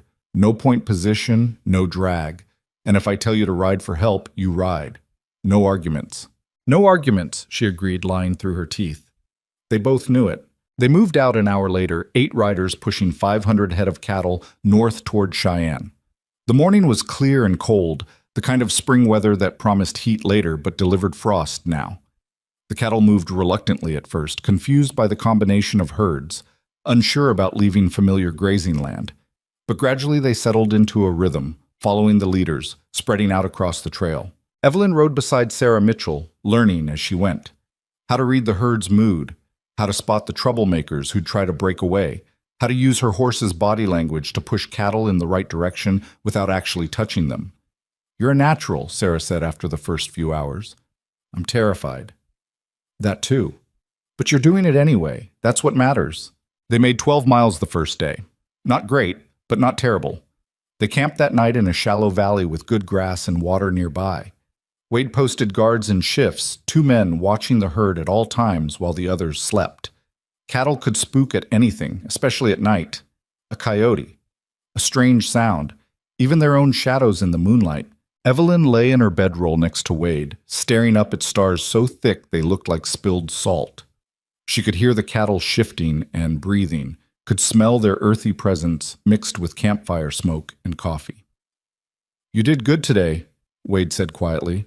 I stayed on my horse and didn't get anyone killed. That's a low bar. It's higher than you think. He turned to look at her. I'm glad you came. I know I argued, but I'm glad. Even if I slow you down, you won't. You're tougher than half the men here. She smiled in the darkness. Only half? I'm being generous to their egos. They fell asleep to the sound of cattle and night birds and Coleman's off-key humming as he took his guard shift. When Evelyn woke a few hours later for her own watch, Wade had insisted she take shifts like everyone else. The stars had wheeled overhead and the fire had burned down to embers. Riley was waiting to be relieved. He looked exhausted. Anything happen? She asked. Couple cows tried to wander, brought them back. Other than that, quiet. He paused. You really think this is going to work? The drive? All of it. The contract, the money, standing up to Chapman. You really think we can pull it off? Evelyn looked at the dark shapes of 500 cattle spread across the valley. I think we don't have a choice except to try. That's not an answer. It's the only answer I have. Riley nodded and headed for his bedroll. Evelyn sat on a rock with her rifle across her knees and watched the herd breathe in the darkness. Somewhere out there was Cheyenne. Somewhere beyond that was New York. Michael Thornton, $12 a head, salvation. All they had to do was get there. The second day was harder. 2 steers broke away and it took an hour to round them up. One of Sarah's horses came up lame and they had to redistribute the work. The temperature climbed into the 80s and the cattle got sluggish, wanting to stop and graze every 100 yards. By noon, they were behind schedule. By evening, they were exhausted. Wade called a meeting after they made camp. Everyone gathered around the fire, 7 riders and 1 boss who looked like he hadn't slept in a week. We're not moving fast enough, he said bluntly. At this rate, we'll be lucky to make Cheyenne in 20 days. We need to push harder tomorrow, longer hours, fewer breaks. The cattle can't take much more pushing, Coleman said. They're already worn down. Then we rotate positions more, keep fresh riders on point, drive them harder in the cool morning, ease up during the heat. Boss, some of these animals are going to drop if we push too hard, and all of them are going to be worthless if we miss the deadline. Thornton's not going to wait. If we're not there May 1st, the contract's void, and we're back to selling to local buyers for half the price. Silence around the fire. Everyone knew he was right. Everyone also knew that pushing 500 head 80 miles in 2 weeks was barely possible, even under perfect conditions. And conditions were never perfect. We'll manage, Sarah said finally. My boys can handle longer hours, so can I. The others nodded agreement. What choice did they have? That night lying next to Wade, Evelyn could feel the tension radiating off him like heat. Talk to me, she said. Nothing to talk about. Wade? He was quiet for a long time. What if Coleman's right? What if I'm pushing too hard and we lose animals? What if we get there and half the herd is dead or dying and Thornton refuses the contract because the cattle aren't quality? What if we get there exactly on time with healthy animals and Thornton pays us exactly what he promised? That's a lot of what ifs going our way. So? The other version is a lot of what ifs going wrong. Neither one is more real until it happens. So why torture yourself with the bad version? He turned to face her. Because I've got people counting on me. Sarah, the other ranchers, the hands, you. If we fail, we fail together. And then we figure out what comes next. But Wade, we haven't failed yet. We're 3 days into a 16-day drive and everyone's still alive and the cattle are moving. That's not failure, that's progress. You always this optimistic? No, most of the time I'm terrified, but someone has to balance out your catastrophic thinking, and apparently that's my job now. He almost smiled. Lucky me. Very lucky. Now go to sleep. You've got another impossible day tomorrow. The third day they made 15 miles. The fourth, 17. By the end of the first week, they'd fallen into a rhythm that was brutal but functional. Up before dawn, moving by first light, pushing through the heat, camping when the sun went down. Evelyn's hands blistered, then calloused. Her back ached from hours in the saddle. She learned to sleep anywhere, any time, in any position. She also learned that she was stronger than she'd thought. On the 8th day, they hit the first real crisis. They were crossing a wide creek when one of the lead steers spooked and panicked. Within seconds, half the herd was trying to turn back, pushing against the riders, threatening to scatter in every direction. Hold them! Wade shouted, but his voice was lost in the chaos of lowing cattle and splashing water. Coleman's horse went down in the current. Evelyn saw him go under, come up sputtering, grab for his saddle as the horse struggled to find footing. Without thinking, she spurred her own horse into the creek, grabbed Coleman's reins, and pulled the horse steady while Coleman got his seat back. Thanks, he gasped. She didn't answer, just turned her horse and helped push the panicking cattle back into line. It took 20 minutes to get them settled, another hour to get them all across. By the time they made it to the far bank, everyone was soaked and furious and the sun was already past noon. We lost the whole morning, Riley said. Wade was checking the count, making sure they hadn't lost any in the chaos. Could have been worse. Everyone still here? All the animals accounted for? Yeah, but boss, then we keep moving. They pushed hard the rest of the day to make up time. By evening, they were all so exhausted they could barely dismount. Evelyn slid off her horse and her legs nearly buckled. Wade caught her. You all right? Fine, just tired. That was a brave thing you did. With Coleman. It was stupid. I could have gotten us both killed. But you didn't. You saved him. Wade's expression was serious. Thank you. He's one of ours. That's what you do. That night, Coleman pulled her aside while the others were eating. I know I gave you hell when you first showed up, he said. Thought you'd be useless. Thought the boss was crazy for bringing you. I was wrong. You've earned your place here. Evelyn felt something tight in her chest loosen. That might be the nicest thing anyone said to me in years. Don't let it go to your head. You're still terrible at roping. She laughed and he grinned and something shifted between them. Acceptance, maybe. Or respect. Day 10. They were halfway to Cheyenne, ahead of schedule by half a day. The weather held. The cattle were tired but healthy. Everything was going as well as they could hope. That's when Chapman showed up. He rode in at sunset with a dozen men, all armed, all looking ready for trouble. Wade met him at the edge of camp, and Evelyn positioned herself where she could hear while staying out of direct sight. Hell of a drive you've got here, Chapman said, looking at the herd. 500 head, give or take. Must be worth a fortune. It's worth what the buyer pays. What do you want, Chapman? Just checking on my neighbors, making sure everything's above board. He smiled, and it looked like something carved from stone. Funny thing, though, I've been hearing rumors about cattle that might not belong to everyone driving them, about herds that got mixed up in ways that are hard to untangle. Wade's jaw tightened. All these cattle are accounted for. Every head has an owner. Is that right? Because I heard you rounded up some animals from the old Garrett place. That land's in probate, Mercer. Those cattle belong to the territory until the courts say otherwise. Taking them is theft. Those cattle would have died without care. We're not stealing, we're preventing waste. That's a nice story. Wonder if the territorial judge will see it that way. Chapman leaned forward in his saddle. Here's what's going to happen. You're going to separate out the Garrett cattle and leave them here. I'll make sure they get back to the proper authorities. Then you can continue your little drive with a clear conscience. Those cattle are already sold. They're part of the contract. Then you've got a problem. Because I'm not letting you drive stolen property to Cheyenne. Either you separate them out, or I ride into town tomorrow and file a complaint with the territorial marshal. By the time that gets sorted, you'll have missed your deadline and your contract will be void. Wade stood very still. Evelyn could see him calculating, weighing options, trying to find a way out that didn't exist. If he gave up the Garrett cattle, they'd be short and might not meet the contract minimum. If he refused, Chapman would tie them up in legal disputes that could take weeks. How about this? Evelyn said, stepping into the firelight. Both men turned to look at her. Chapman's expression shifted to something ugly. The lady speaks, he said. The lady has a solution. Those Garrett cattle, they're mine. Chapman laughed. Yours? On what basis? On the basis that Thomas Garrett and I had a legal agreement to marry. We corresponded for 8 months. I have his letters proposing marriage. I have my own letters accepting. Under territorial law, that constitutes a binding contract.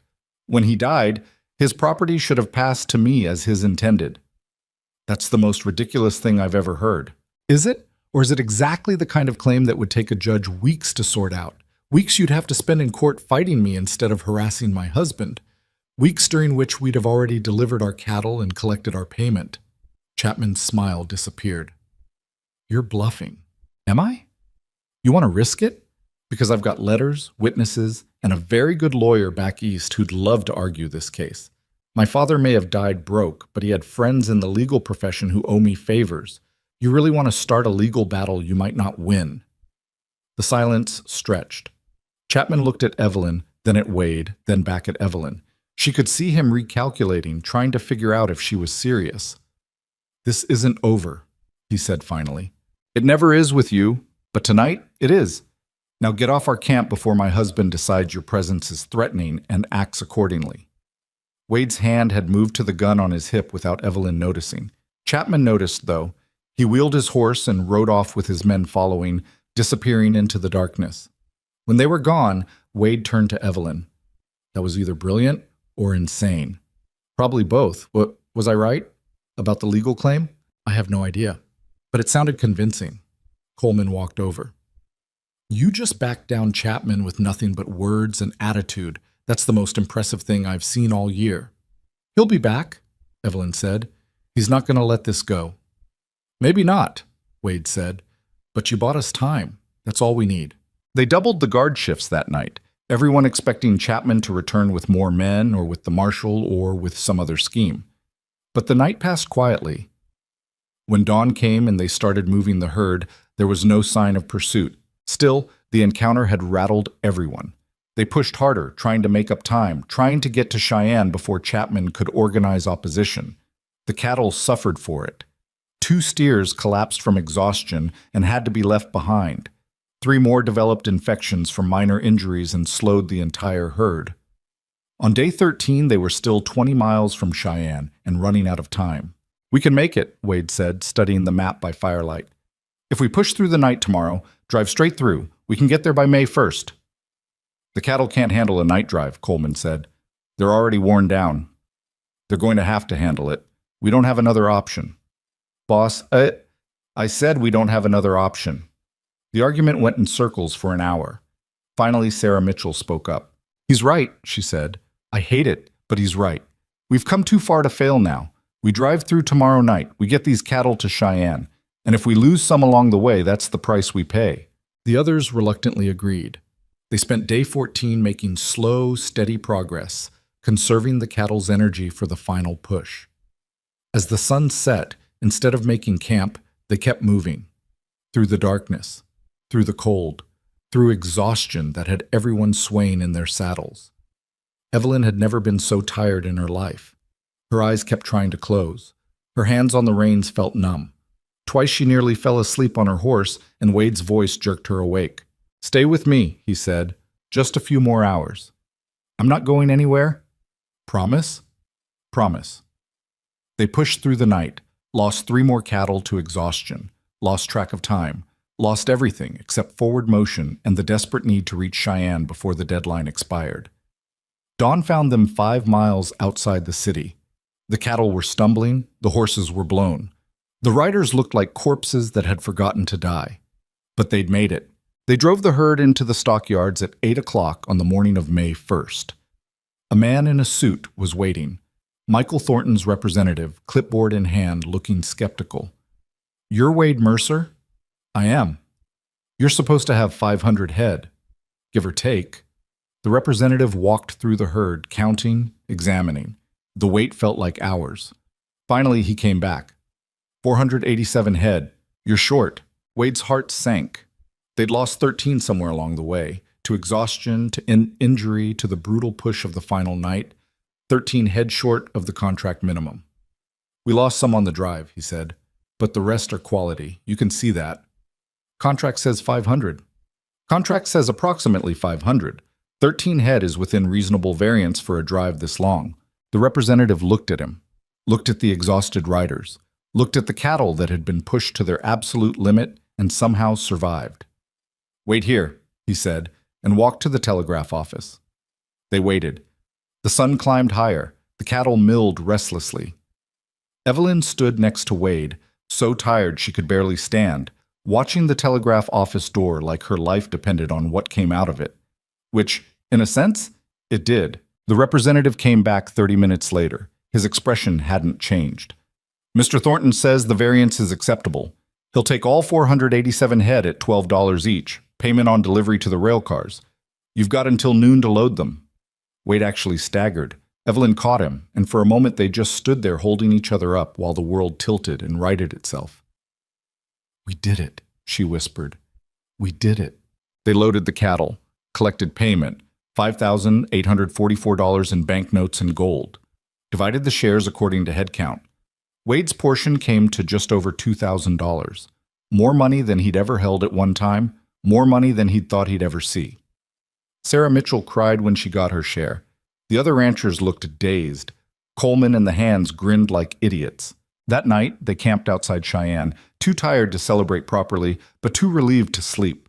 They sat around the fire passing a bottle and telling stories about the drive that were already becoming legend in their own minds.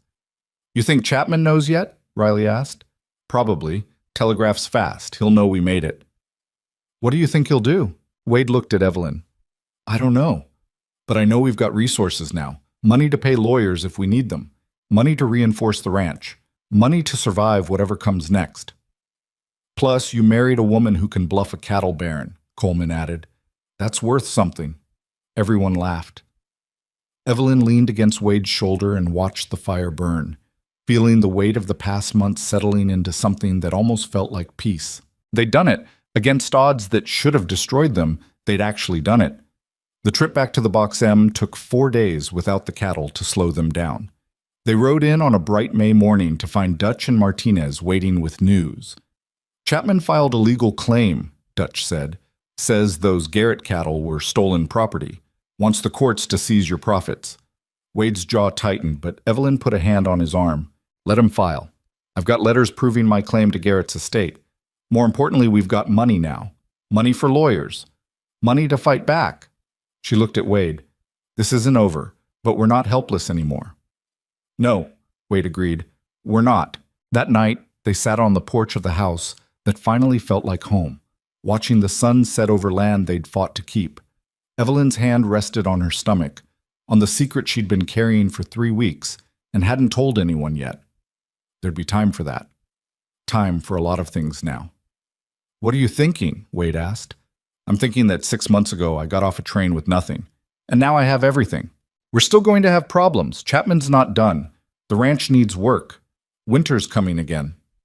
I know, but Wade, we just drove 500 cattle 80 miles in 2 weeks and made more money than you've seen in 15 years. If we can do that, we can handle whatever comes next. He pulled her close. When did you get so confident? When I married a stubborn rancher who taught me that impossible just means difficult. She paused. Also, we're going to need to expand the house. Why? Because 3 people need more space than 2. It took him a moment. When understanding hit, his eyes went wide. Yes. He picked her up and spun her around, laughing, and she held on tight to this man who'd offered her shelter when she had nothing and ended up giving her everything. Behind them, the Box M spread out in the fading light. Not perfect, not easy, but theirs. Built with work and hope and the kind of stubborn determination that refused to accept failure as inevitable. It was more than enough. Chapman's lawsuit arrived 3 weeks after they returned from Cheyenne, delivered by a nervous clerk who looked like he'd rather be anywhere else. Wade read it on the porch while Evelyn watched from the doorway, her hand unconsciously moving to her stomach where their child was growing. He's claiming the Garrett cattle were stolen property, Wade said, setting down the papers. Wants the territorial court to seize our profits and award them to the estate, plus damages, plus legal fees. How much in total? $7,000. More than they'd made from the entire drive. More than they had, even with the profit from the sale. If Chapman won, they'd lose everything and still owe money. When's the hearing? 6 weeks. Territorial judge rides circuit through here in late June. Wade rubbed his face. We need a lawyer. I know someone, Evelyn said. From Philadelphia, James Whitmore. He worked with my father before the bankruptcy. He owes me a favor. Evelyn, getting a lawyer out here from Philadelphia will cost money, I know, but we have money now, and more importantly, we have a legitimate claim. Let me write to him, see if he'll take the case. She wrote that afternoon, explaining the situation, offering payment they could barely afford. She sent it express, knowing every day mattered. While they waited for a response, life on the Box M continued with a tension that wouldn't break. Wade used part of their profit to pay off the feed supplier in Cheyenne, clearing that debt completely. He paid the hands their back wages plus bonuses that made Riley whoop and Coleman grin. He bought lumber to repair the barn roof and ordered supplies they'd been doing without for years. But he didn't breathe easier. None of them did. Chapman made sure of that. His men started showing up at property lines, watching. Not doing anything illegal, just watching, making their presence known, reminding everyone that this wasn't over. One afternoon, Evelyn rode out to check the north fence and found 2 of Chapman's hands sitting on their horses 50 yards away, staring at her. She stared back until they left. He's trying to intimidate us, she told Wade that night. It's working. Not on me, it's not. Wade looked at her. his wife, carrying his child, refusing to be scared by men who wanted to see them broken. You're either the bravest person I've ever met or the most stubborn. Can it be both? With you, it usually is. The response from Philadelphia came faster than expected. James Whitmore would take the case. He'd be on the westbound train within the week. His fee was $500 plus expenses, which was highway robbery, but also their only option. Wade paid it without complaint. Whitmore arrived on a Tuesday, stepping off the train in Red Hollow, looking completely out of place. Eastern suit, polished shoes, briefcase that probably cost more than Riley made in a year. But when Evelyn met him at the station, his handshake was firm and his eyes were sharp. Miss Harper, my apologies. Mrs. Mercer now. I understand. Thank you for coming, James. I owed your father more than I could ever repay. This is the least I can do. He looked around at Red Hollow. Though I admit, when I pictured you married, I didn't imagine it would be quite so frontier. Life rarely goes the way we picture it. No, it certainly doesn't. They brought him to the ranch. He spent 3 days reviewing every document they had. Thomas Garrett's letters to Evelyn, her letters back, the correspondence about the marriage arrangement, Wade's records of the cattle roundup, everything. He interviewed Wade, Coleman, Sarah Mitchell, anyone who could testify about what had happened. On the 4th day, he sat them down at the kitchen table. Here's the situation, he said. Chapman's case is weak, but not frivolous. Under territorial law, property and probate belongs to the estate until inheritance is determined. You did technically take cattle from Garrett's land without clear legal authority. So we lose, Wade said. I didn't say that. Chapman has to prove those specific cattle were from the Garrett property. Can he? You mix them with your own herd immediately. There's no way to separate them now. They're gone, sold, slaughtered, consumed somewhere in New York. He'd need to prove exact head count, exact markings, exact everything. That's almost impossible. What about Evelyn's claim to the estate? Whitmore looked at Evelyn. That's more interesting. You have written correspondence showing a clear intent to marry. Under common law, marriage provisions recognized in some territories that could constitute a legal relationship. Wyoming's stance on this is unclear, which works in our favor. If the judge even considers it valid, Chapman's entire case collapses. And if he doesn't? Evelyn asked. Then we argue necessity and good faith. You found abandoned cattle dying from neglect. You preserved them, cared for them, and sold them at fair market value. Any proceeds beyond your costs could be held in escrow for whoever eventually inherits the Garrett estate. You weren't stealing, you were preventing waste. Wade leaned back. You think that'll work? I think we have a fighting chance, which is more than you had before I got here. The 6 weeks until the hearing crawled by like months. Evelyn's pregnancy became more obvious. She was showing now, couldn't hide it anymore. The ranch hands had figured it out and were treating her like she was made of glass, which annoyed her to no end. I'm pregnant, not dying, she snapped at Riley when he tried to take a bucket of feed from her hands. Yes, ma'am. Sorry, ma'am. Stop mamming me and let me work. But privately, she was scared. Not of the pregnancy, though that terrified her too, but of what would happen if they lost the lawsuit, if Chapman took everything, if their child was born into poverty and failure because of decisions they'd made trying to survive. She was thinking about this one evening when Sarah Mitchell rode up, alone, looking grim. We need to talk, Sarah said. They sat on the porch. Sarah looked out at the mountains for a long time before speaking. Chapman came to see me yesterday, made me an offer. Evelyn's stomach tightened. What kind of offer? He'll drop the lawsuit against Wade if I testify that the cattle pool was Wade's idea, that he pressured us smaller ranchers into it, that we were coerced. He'll pay me $1,000 and guarantee to leave my ranch alone. What did you tell him? I told him to leave my property before I shot him. Sarah looked at Evelyn. But he's going to others, the ranchers who were part of the pool. He's trying to buy testimony, turn us against Wade. Some of them might take it. Will they? I don't know. $1,000 is a lot of money to people who are struggling, and Chapman's promising security, protection. That's tempting when you're afraid. Evelyn thought about the ranchers who'd joined them. People who'd bet everything on Wade's plan. People who'd made good money from it, but who were still vulnerable, still scared, still just one bad season away from losing everything. What do we do? She asked. We remind them that Wade's the reason they're not already broke, that the pool worked. That standing together is the only way any of us survive out here. Sarah paused. But Evelyn, some of them are going to take Chapman's offer. You need to prepare for that. That night, Wade and Evelyn lay in bed not sleeping. Outside, coyotes called to each other across the darkness. Sarah told you, Wade said. It wasn't a question. Yes. Chapman's smart. He can't beat us in court on the facts, so he's trying to turn everyone against us. Make me look like a manipulator who exploited the smaller ranchers. That's not what happened. Doesn't matter what happened. Matters what the judge believes. He was quiet for a moment. Maybe we should settle. Give Chapman something. Cut a deal before this destroys everything. No. Evelyn, no. We did nothing wrong. We saved those cattle. We helped those ranchers. We made an honest living with honest work. I'm not giving Chapman a single dollar because he's trying to bully us into submission. Even if fighting him costs us everything? Even then. Because if we give in now, he wins.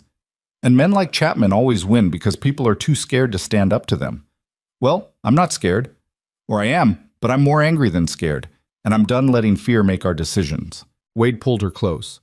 You're going to be a terrible influence on our child. Good. Someone needs to teach them how to fight. The hearing was held in Red Hollow's town hall, which was barely large enough for the crowd that showed up. Seemed like half the territory wanted to watch. Wade and Evelyn sat at a table with James Whitmore. Chapman sat across from them with his own lawyer, a slick man from Cheyenne named Prescott, who looked at them like they were dirt on his boots. Judge Morrison was older, weathered, with the kind of face that had seen everything twice and wasn't impressed by any of it. He listened to both opening statements without expression. Prescott went first, painting Wade as an opportunistic schemer who'd stolen cattle and manipulated struggling ranchers into a conspiracy. He made it sound almost believable. When he finished, half the room was looking at Wade like maybe he was exactly what Prescott said. Then Whitmore stood up. Your Honor, my client stands accused of theft, but theft requires intent to permanently deprive the rightful owner of property. Mr. Mercer had no such intent. He found cattle that had been abandoned for months, dying from neglect. He gathered them, cared for them, and sold them at fair market value. He kept meticulous records. Whitmore held up Wade's reorganized books, showing exactly what he did and why. This isn't theft. This is preservation of assets that would otherwise have been lost. The cattle belonged to the Garrett estate, Prescott interrupted. Which estate? Thomas Garrett died intestate. No will. No clear heirs. The territory hasn't even appointed an executor yet. Those cattle would have died before the probate process concluded. My client saved them. Judge Morrison looked interested. What about the marriage claim? Whitmore gestured to Evelyn. Mrs. Mercer has letters proving she had a binding agreement to marry Thomas Garrett. Under common law provisions, that creates a legal relationship. She has as much claim to the estate as anyone. She never married him, Prescott said, because he died before she could, through no fault of her own. Should she be punished for his untimely death? Should his wishes, clearly expressed in writing, be ignored just because he was murdered before she arrived? This is absurd, Prescott said. You can't claim to be someone's widow when you never married them. I'm not claiming to be his widow, Evelyn said, standing up. Everyone turned to look at her. I'm claiming that we had an agreement, that he invited me to Wyoming specifically to marry him, that I gave up everything, my home, my job, my entire life, based on his promise, and that when he died, I was left with nothing except some justifiable claim to what he'd promised me. Judge Morrison studied her. You're the bride who arrived too late. Yes, Your Honor. And you married Wade Mercer instead. Yes. Why? The question hung in the air. Evelyn could feel everyone watching her, waiting to see what she'd say. Chapman was leaning forward, looking smug, probably thinking she'd say something that would prove Prescott's case. Because he offered me shelter when I had none, she said. Because he treated me with respect when I had no reason to expect it. Because he's a good man trying to survive in a hard place, and I decided that was worth fighting for. Is that what you want to hear? That I married for practical reasons? Fine, I did. But I also married because I fell in love with him, because I chose him, because building something real with someone decent is worth more than whatever Thomas Garrett left behind. The room was dead silent. Judge Morrison nodded slowly.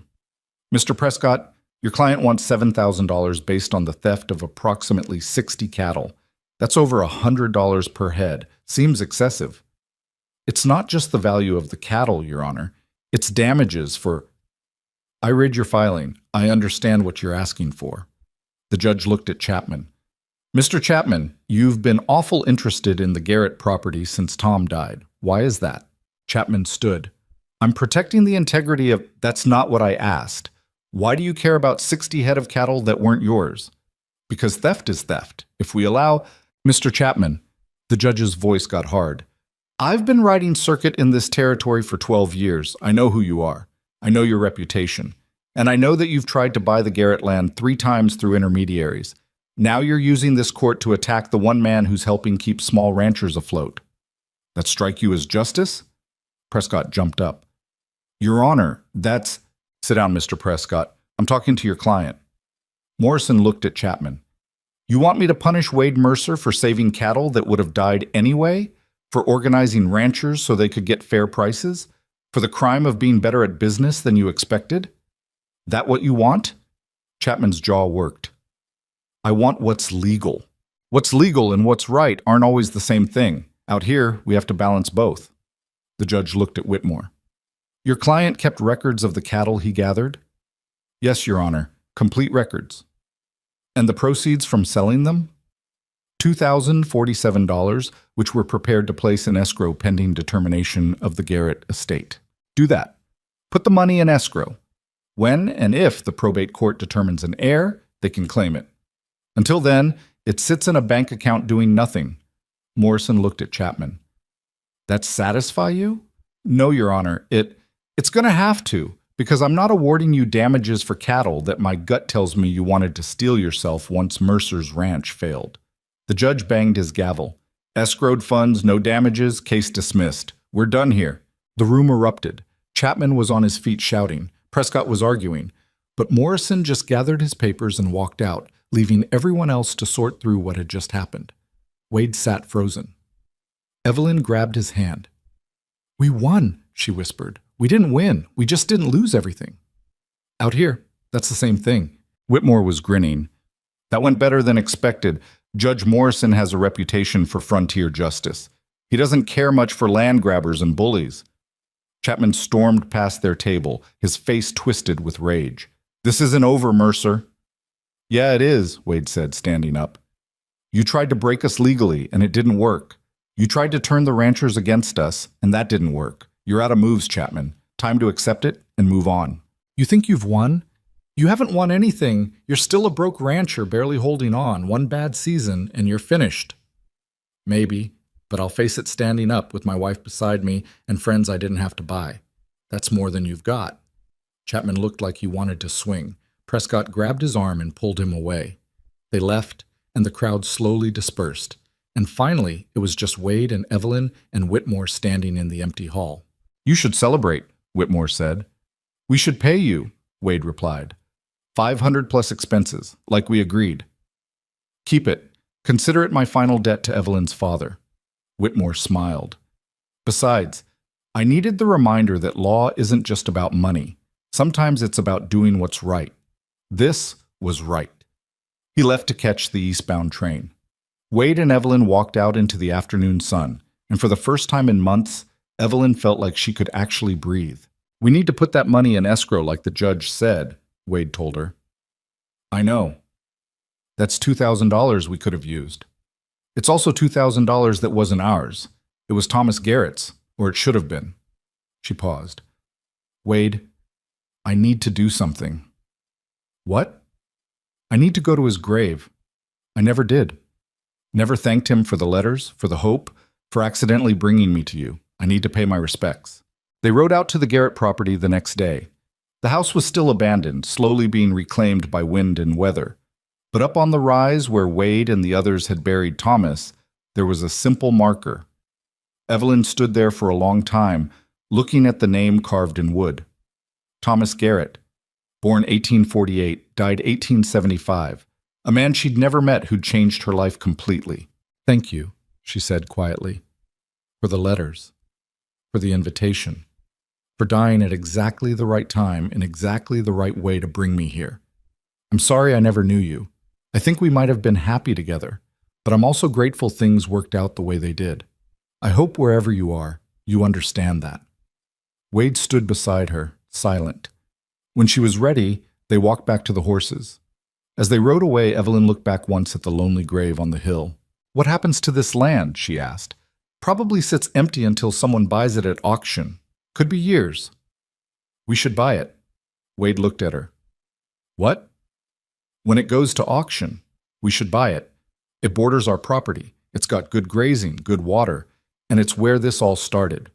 Where I was supposed to go before everything changed. It feels right to own it. Evelyn, we just got out of a lawsuit. We don't have money for... We will. The pool worked once. It can work again. We'll organize another drive next spring. Make more connections in the East. Build something sustainable." She looked at him. "This isn't just about one good season, Wade. This is about building a real future. For us. For our child. For everyone who believed in us." He smiled. "When did you become such an optimist?" "When I married a man who taught me that giving up isn't an option." They rode home to the Box M, where Coleman and the hands were waiting to hear what happened. When Wade told them they'd won, or at least hadn't lost, Riley actually cheered. Martinez grinned so wide his face probably hurt. Even Coleman's usual gruffness cracked into something that looked almost like pride. That night they had an impromptu celebration. Sarah Mitchell rode over with her boys. A few other ranchers from the pool showed up. Someone produced a fiddle. Someone else produced whiskey that was probably illegal but definitely effective. They ate, drank, told stories, and for one night forgot about all the struggles that were still waiting. Evelyn watched from the porch, one hand on her growing belly, watching Wade laugh with men who'd become friends, watching the community they'd built take shape. She thought about the girl who'd stepped off the train 7 months ago, terrified, alone, with nothing but a suitcase and broken dreams. That girl was gone. In her place was someone stronger, someone who'd learned that family wasn't about blood, that home wasn't about place, and that the future belonged to whoever was brave enough to fight for it. Summer turned to autumn. Evelyn's pregnancy progressed. Wade expanded the house, adding 2 rooms, one for the baby, one for all the paperwork that came with running an increasingly successful operation. The cattle pool became an annual event, with more ranchers joining each year. They established contracts with 3 eastern distributors, cutting out the middlemen completely. Chapman made a few more attempts to cause trouble, legal challenges, property disputes, spreading rumors. But each time, the community that Wade and Evelyn had built stood firm. The judge's ruling had given them legitimacy, their success had given them credibility, and their willingness to fight had given them respect. On a freezing January morning in 1877, Evelyn went into labor. It was early, 2 weeks before she'd expected, and the nearest doctor was in Red Hollow, 8 miles away through snow that was coming down so thick you couldn't see 20 feet. "Get Sarah Mitchell," Wade said to Riley. "Ride fast." Sarah arrived within an hour, took one look at Evelyn, and started giving orders like a general. She'd delivered both her own children and half a dozen others. If anyone could handle this, it was her. The labor lasted 14 hours. Wade paced outside, driving everyone crazy. Coleman finally dragged him to the barn and made him help repair a stall door just to keep him occupied. "She's going to be fine," Coleman said. "You don't know that." "No, but worrying yourself sick won't help. So hammer something and trust that Sarah knows what she's doing."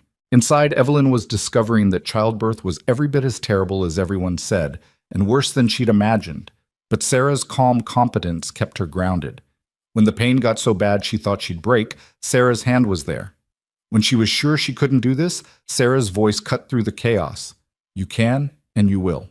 You're strong enough. You've survived everything else. You'll survive this too."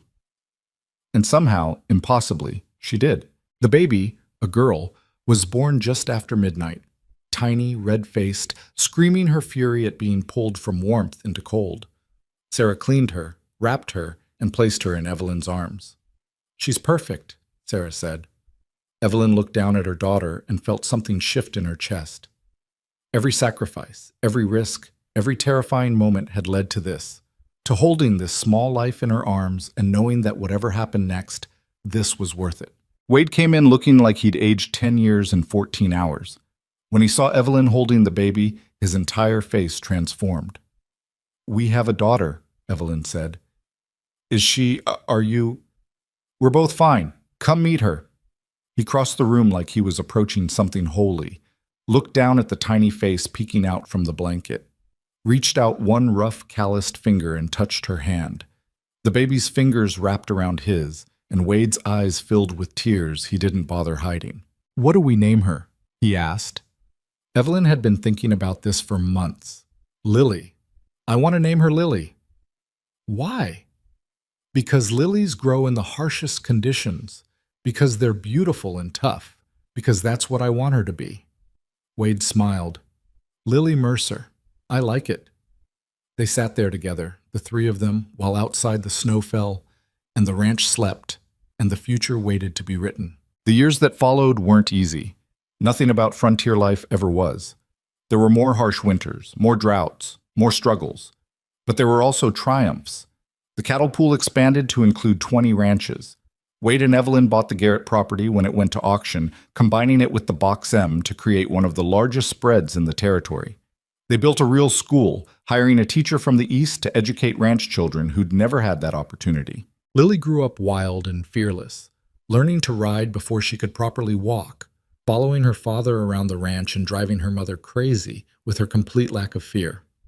When she was 3, Evelyn gave birth to a son they named Thomas, after the man whose death had brought them all together. When she was 6, another daughter arrived, Catherine, named for Wade's first hope of marriage, the one that hadn't worked out. The house expanded again and again. What had started as a small log cabin became a sprawling ranch house that was always full of noise and life. Coleman retired but refused to leave, taking over the foreman's cabin and teaching Lily everything he knew about cattle and horses and surviving. Riley eventually saved enough to buy his own small spread.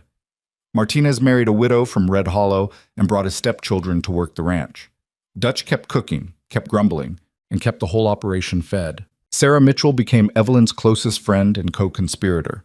Together, they organized the ranchers, established fair practices, and made sure that the old way of doing things, where men like Chapman controlled everything, didn't come back. Chapman himself had a stroke in 1880 and died bitter and alone. His ranch was sold to pay debts. No one mourned him. And through it all, Wade and Evelyn built something that neither of them could have built alone. Not just a ranch, though that's what it looked like from the outside. They built a community, a family, a place where people who'd been broken by life could come and find themselves whole again. On a warm evening in the spring of 1882, 5 years after Lily's birth, Wade and Evelyn stood on the porch watching their children play in the yard. Lily was teaching Thomas to rope a fence post. Catherine was picking wildflowers, arranging them in patterns only she understood. The sun was setting over the mountains, painting everything gold. "You ever think about that day at the train station?" Wade asked. "When you first got here?" "Sometimes. Feels like a different life, like it happened to someone else." "You were so scared." "I was terrified, but I was also desperate, and desperation makes you brave." She leaned against him. "You know what I think about most?" "What?" "How close I came to leaving, to getting back on that eastbound train and giving up. If I'd done that, none of this would exist. The children, the ranch, us. All of it hinged on me being just brave enough to stay one more day." Wade pulled her close. "I'm glad you stayed." "So am I." They stood there as the light faded and the stars emerged, watching their children play on land they'd fought to keep, surrounded by a life they'd built from nothing but determination and hope and the willingness to believe that tomorrow might be better than today. It wasn't perfect. Nothing ever was. There were still struggles ahead, economic downturns, political fights, personal losses. But they'd faced them together, the way they'd faced everything else. Because that's what you did when you found someone worth building a life with. You built. You fought. You survived. And sometimes if you were very lucky and very stubborn, you did more than survive. You thrived. Evelyn had arrived in Red Hollow 7 years ago believing she was too late for the life she'd wanted. But standing here now, she understood the truth. She hadn't been late. She'd been exactly on time. The life she'd wanted, the one she'd imagined with Thomas Garrett, would have been fine, safe, predictable. The life she'd found instead was dangerous, difficult, and completely unpredictable. It had demanded everything she had and then asked for more. It had broken her down and built her back up stronger. It had given her a partner who saw her as an equal, children who would grow up fierce and free, and a place in the world that she'd earned with blood and sweat and refusal to quit when quitting was the easier choice. That was worth more than safety, more than comfort, more than the careful, planned future she'd once dreamed of. "What are you thinking?" Wade asked. Evelyn looked at him. This man who'd offered shelter to a stranger and ended up giving her everything. "I'm thinking that I'm exactly where I'm supposed to be. Even with all the struggles, all the hardship, especially with them, because they made me who I am. They made us who we are." She paused. "You know what the real lesson is? The one I want to make sure our children learn." "What's that?" "That sometimes the worst thing that happens to you is the best thing in disguise." Thomas dying seemed like a catastrophe. It felt like my life was over before it started. But if he'd lived, I would have married him, and I would have been fine. Just fine. I wouldn't have you. I wouldn't have built this place. I wouldn't have discovered how strong I actually am when I have to be. Wade smiled. "So you're saying tragedy is good?" "No. I'm saying that how you respond to tragedy matters more than the tragedy itself. I could have given up, gone back east, found some other man to marry, some other life to live. Instead, I stayed. I fought. I chose to see opportunity instead of just loss, and that made all the difference."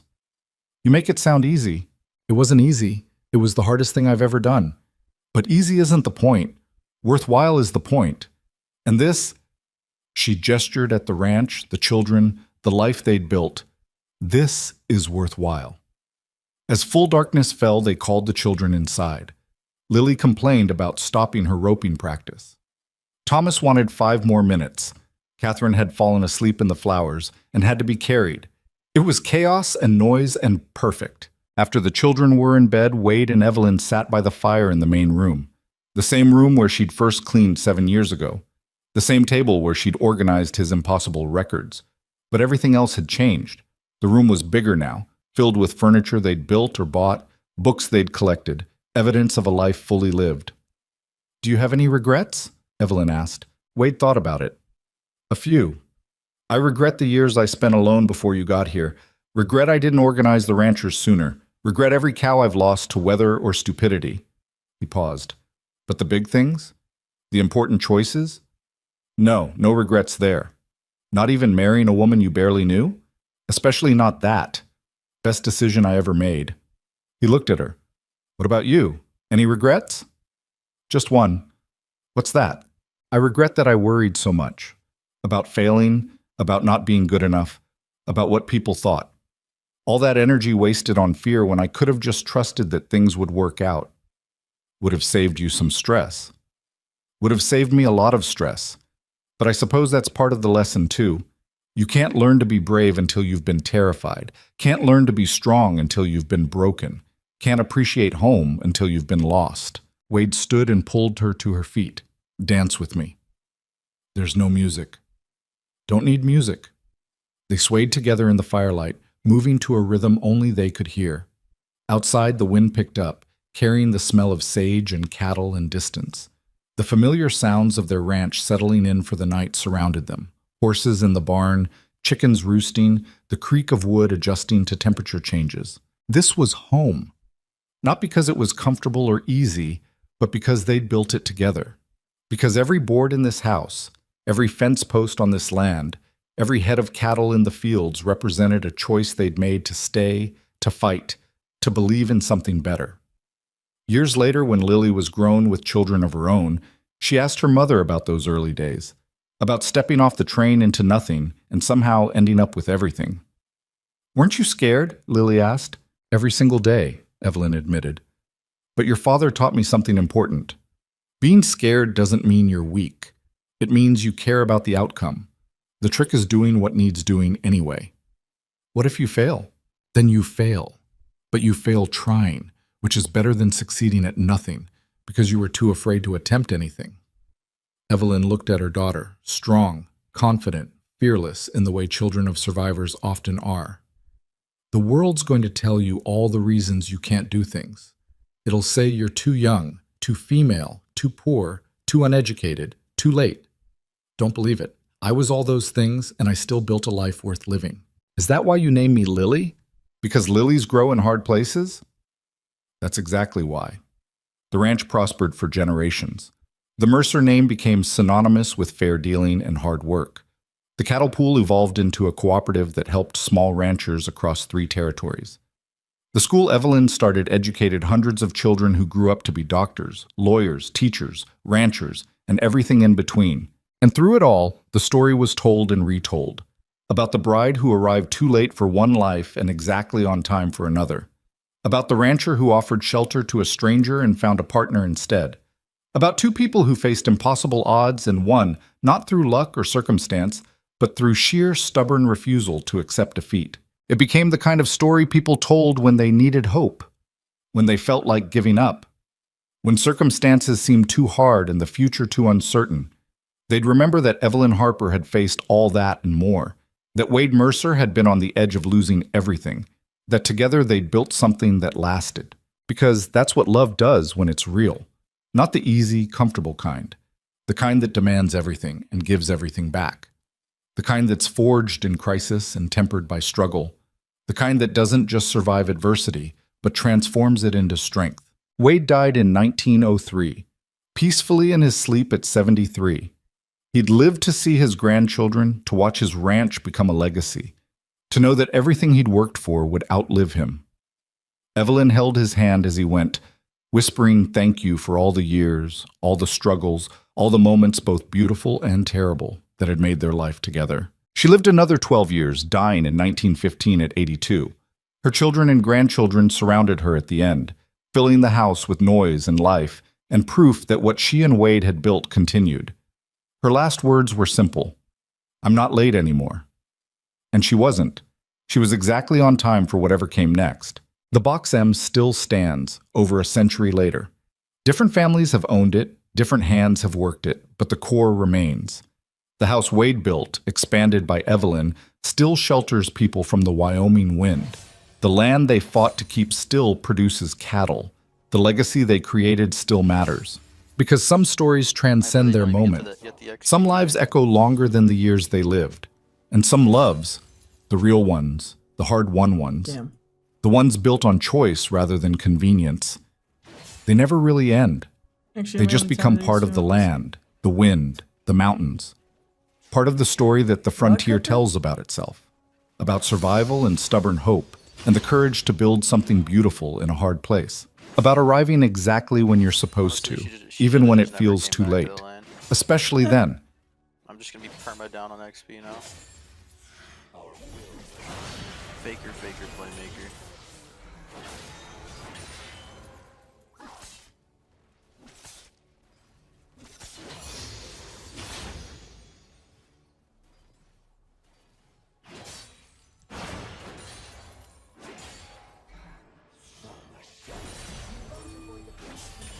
This person doesn't know how to play Camille. I just beat his What y'all man. do if you found out I was a trans man? Nothing. I beat my man, said Hinar.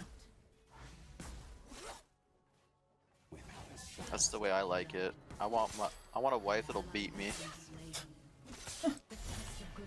Isn't afraid to whoop me.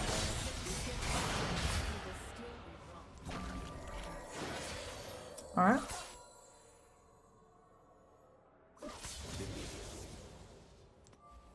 Oh, that hits? Zamunda, I'm beating my little man right now. What the fuck? What the fuck? What the kind of fucking... Oh. Missed the minion. Let's go, Poppy! Oh my god, that's a Zed. I'm dead. Oh, Poppy's dead. Wait, Poppy lived.